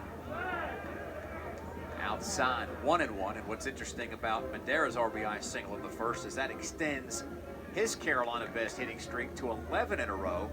His career best hitting streak, 15 in a row back in 2022 when he was playing D3 ball. The 1-1. Swing on a changeup and a miss. A ball and 2 strikes to Madera with Stokely at second after taking a walk. Bass's base hit in the left field has him at first. Nobody down in the bottom of the 9th. Carolina in comeback mode, down 13-6 to Stanford in town from Palo Alto.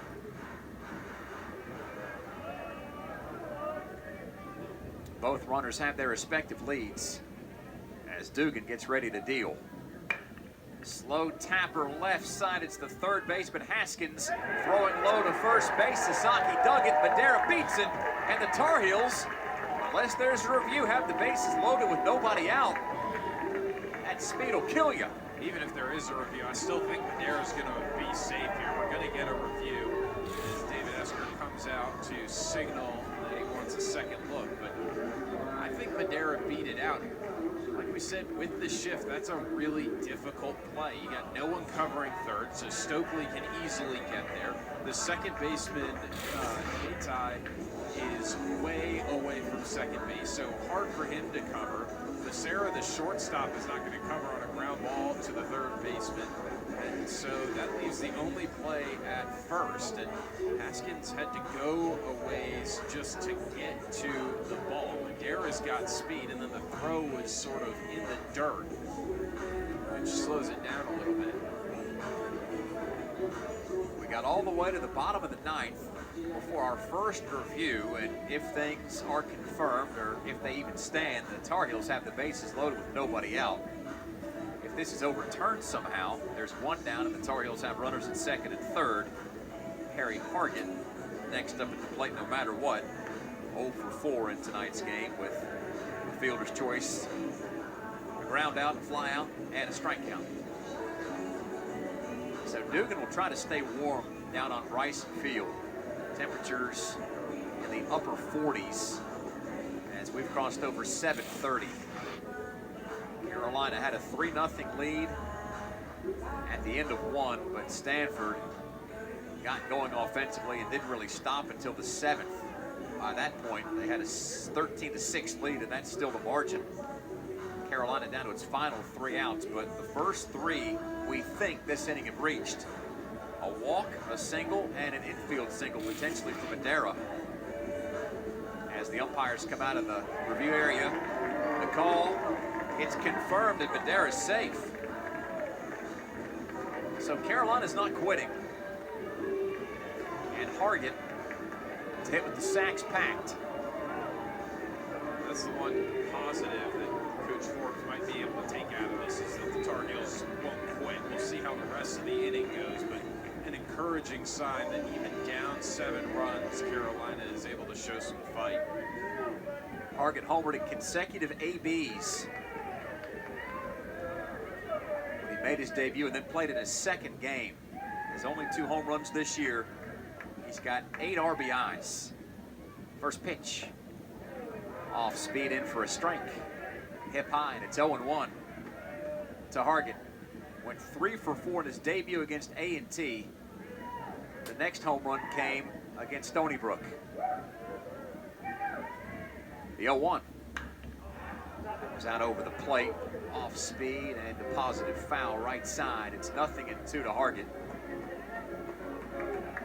Angelo in the on-deck circle.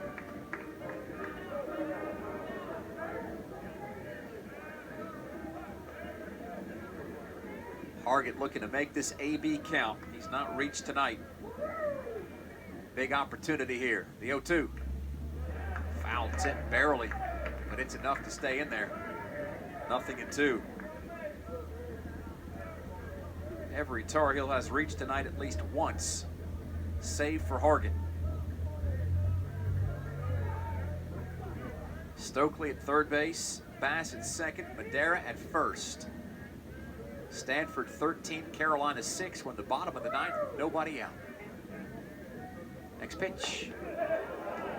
Outside. Dugan hasn't shown the penchant for any sort of velocity against Hargett.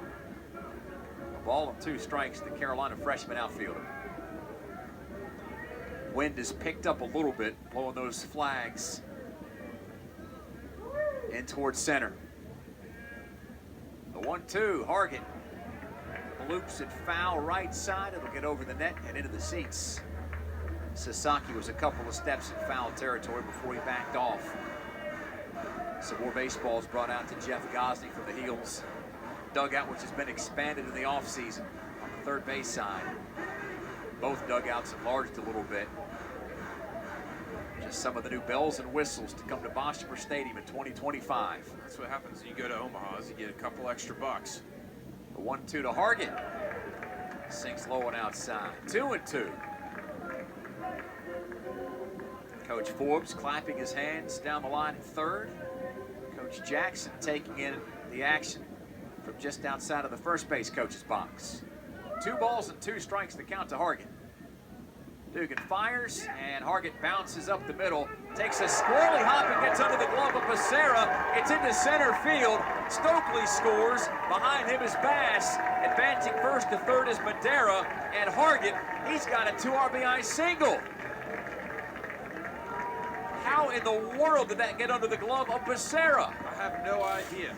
It looked like Becerra had it. It might have been a double play ball, albeit it was hit fairly slowly, but as much as it seemed like Stanford has gotten all the bounces in the world tonight, Carolina finally gets one to go its way. It gets 2 runs on the board here in the bottom of the ninth. But remember, still nobody out. There's another guy in scoring position. Heels do have the bottom of the order up, but if Angelo and Van de Breek find a way to do a job and get on base, these things open for the top of the order.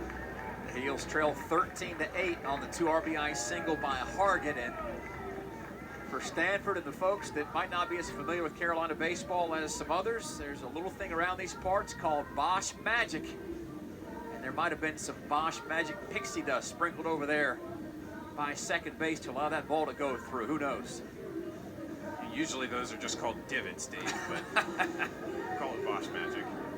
Stanford is opting for a pitching change, and Dugan's night quickly over and done with, as Aiden Keenan, a 6'2" sophomore righty from Morgan Hill, California, comes in to try to finish this one up for the Cardinal, as things have gotten more difficult than you would have expected. It's his birthday. I'll be the first to let you sing to him.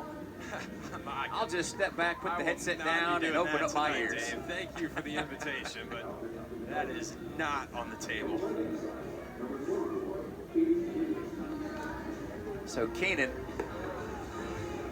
heads to the mound for the 7th time this year. He's got 4 saves, a record of 1-0. He's not been dinged for a single run this year, striking out 8 against just 1 walk. Opponents hitting .050 off of him. But you know what?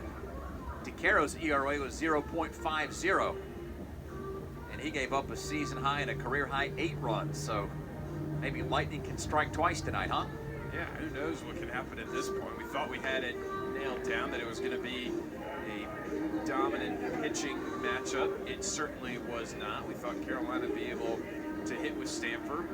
Carolina is just starting to add the runs up that Stanford has tallied so far, and we thought that we would see a double play ball off the bat of Perry Hargett, and did not. So the point is, we can't assume things here tonight, Dave. Well, that's the tough break for Dugan, is that of the 3 hits he allowed,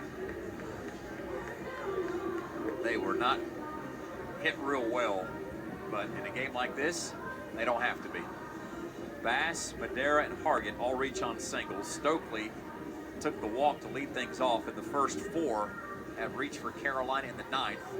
The Heels, as close as they've been in a while, still down by 5 runs, 13-8, but have 2 on, and nobody out for Angelo, due up next, 0 for 2 with a pair of walks, and he scored 1 of Carolina's runs tonight.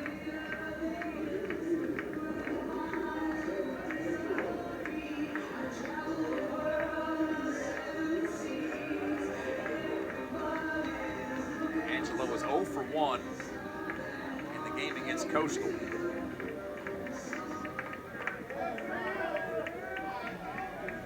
He's looking for his first base hit in a while.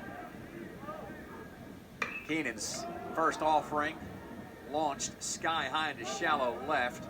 Marsh, the left fielder, comes in, has to go to the ground to make the play, but he makes it, and had that fallen, who knows what would have happened. But there's 1 down. Both runners stay put. I actually think Stanford still would have gotten an out of it, just because Perry Hargett was sort of caught in no man's land. You can't go too far off the bag because the ball's not hit deep into left field, but at the same time, if it does drop, then he's sort of stranded in the middle. 1 down. Heels trail by 5 in the 9th, 13-8. Lead runner Madera at third base. Hargett over at second. And Van de Breek at the plate, where he's 2 for 3 with the run scored. Vandy, a right-handed hitter against Keenan, right-handed pitcher. Deals a ball outside, 1-0 on the heater. Van de Breek walked in the 2nd, singled and scored in the 4th, struck out to end the 5th, and then doubled in the 8th. On the bottom of the 9th, the 1-0. Rocketed foul. 1-1 of the 3rd-year Tar Heel.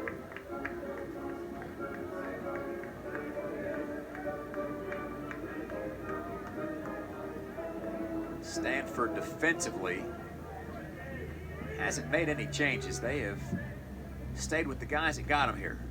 Next pitch to Van de Breek. Skips in the dirt. 2-1.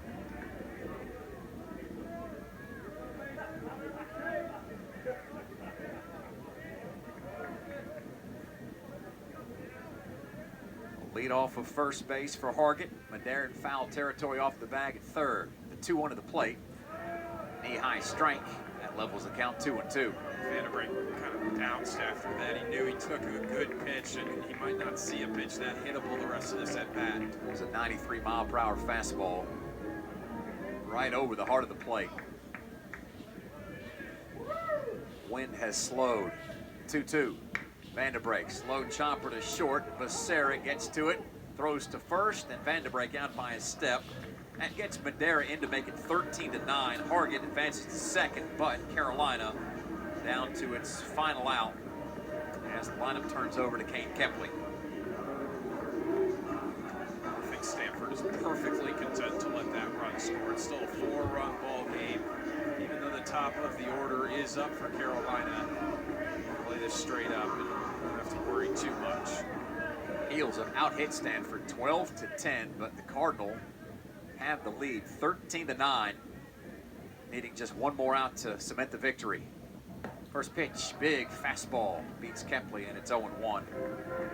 Kane has been on base 3 times tonight, 2 singles. He was hit by a pitch back in the first. He scored 2 of Carolina's 9 runs. Hargett, your only base runner at second. The 0-1. Outside with the heat. 1-1 to Kepley. Again, tomorrow's first pitch at 1 o'clock. Little basketball game, I'm told, also taking place just down the road at the Smith Center. Who's playing? Whoever it is, they'll show up. The 1-1. Launched foul. 1-2, and the Tar Heels down to their final strike. Carolina basketball has senior night tomorrow night. 6:30 showdown against number 2 Duke. Final game of the regular season before those two hit the road for Charlotte and the ACC basketball tournament. Here's the 1-2 pitch from Keenan to Kepley. Outside, and the game continues. 2-2. Just finding a way to stay alive. Keenan is the 4th arm out of the pen used tonight for Stanford. Can he finish things here? The 2-2. And it bounces away from the catcher, Psalm, and advancing to third base is Hargett on the wild pitch. More importantly, it's ball 3, and Kepley's still alive. Now Keenan has to go over the plate or Kepley's on base. First wild pitch of the season for Aiden Keenan. 3-2 the count to Kepley. 7th Tar Heel to the plate in the bottom of the 9th. 13-9. Heels trail by 4. Payoff pitch. Kepley, bouncer over the mound. Becerra, right side to second base, throws to first, and that ends the game as Stanford comes to Carolina and hands Carolina its first defeat of the season. Final score, Cardinal 13, Tar Heels 9. Great job by Stanford. Just relentless and thorough performance from the Cardinal. Never really let up. Maybe a couple mental errors there in the bottom of the 9th, but at that point the game was not in question. Stanford comes into Chapel Hill and puts all the pressure on Carolina for games 2 and 3. 3 runs, 3 hits, no errors, and 1 left stranded for Carolina. The Tar Heels left at least 1 on in every inning except for the 7th. Left 10 stranded in the game. But you go back to that 6-run 5th where Stanford opened things up, facing DeCaro, Lynch, Percival, and then Bolton coming into the game. That was where the worm turned, as they say. And Carolina's run of 13 consecutive wins to start the season is history. So Stanford improves to 11-2. Carolina falls to 13-1. The Cardinal win their first ever ACC game.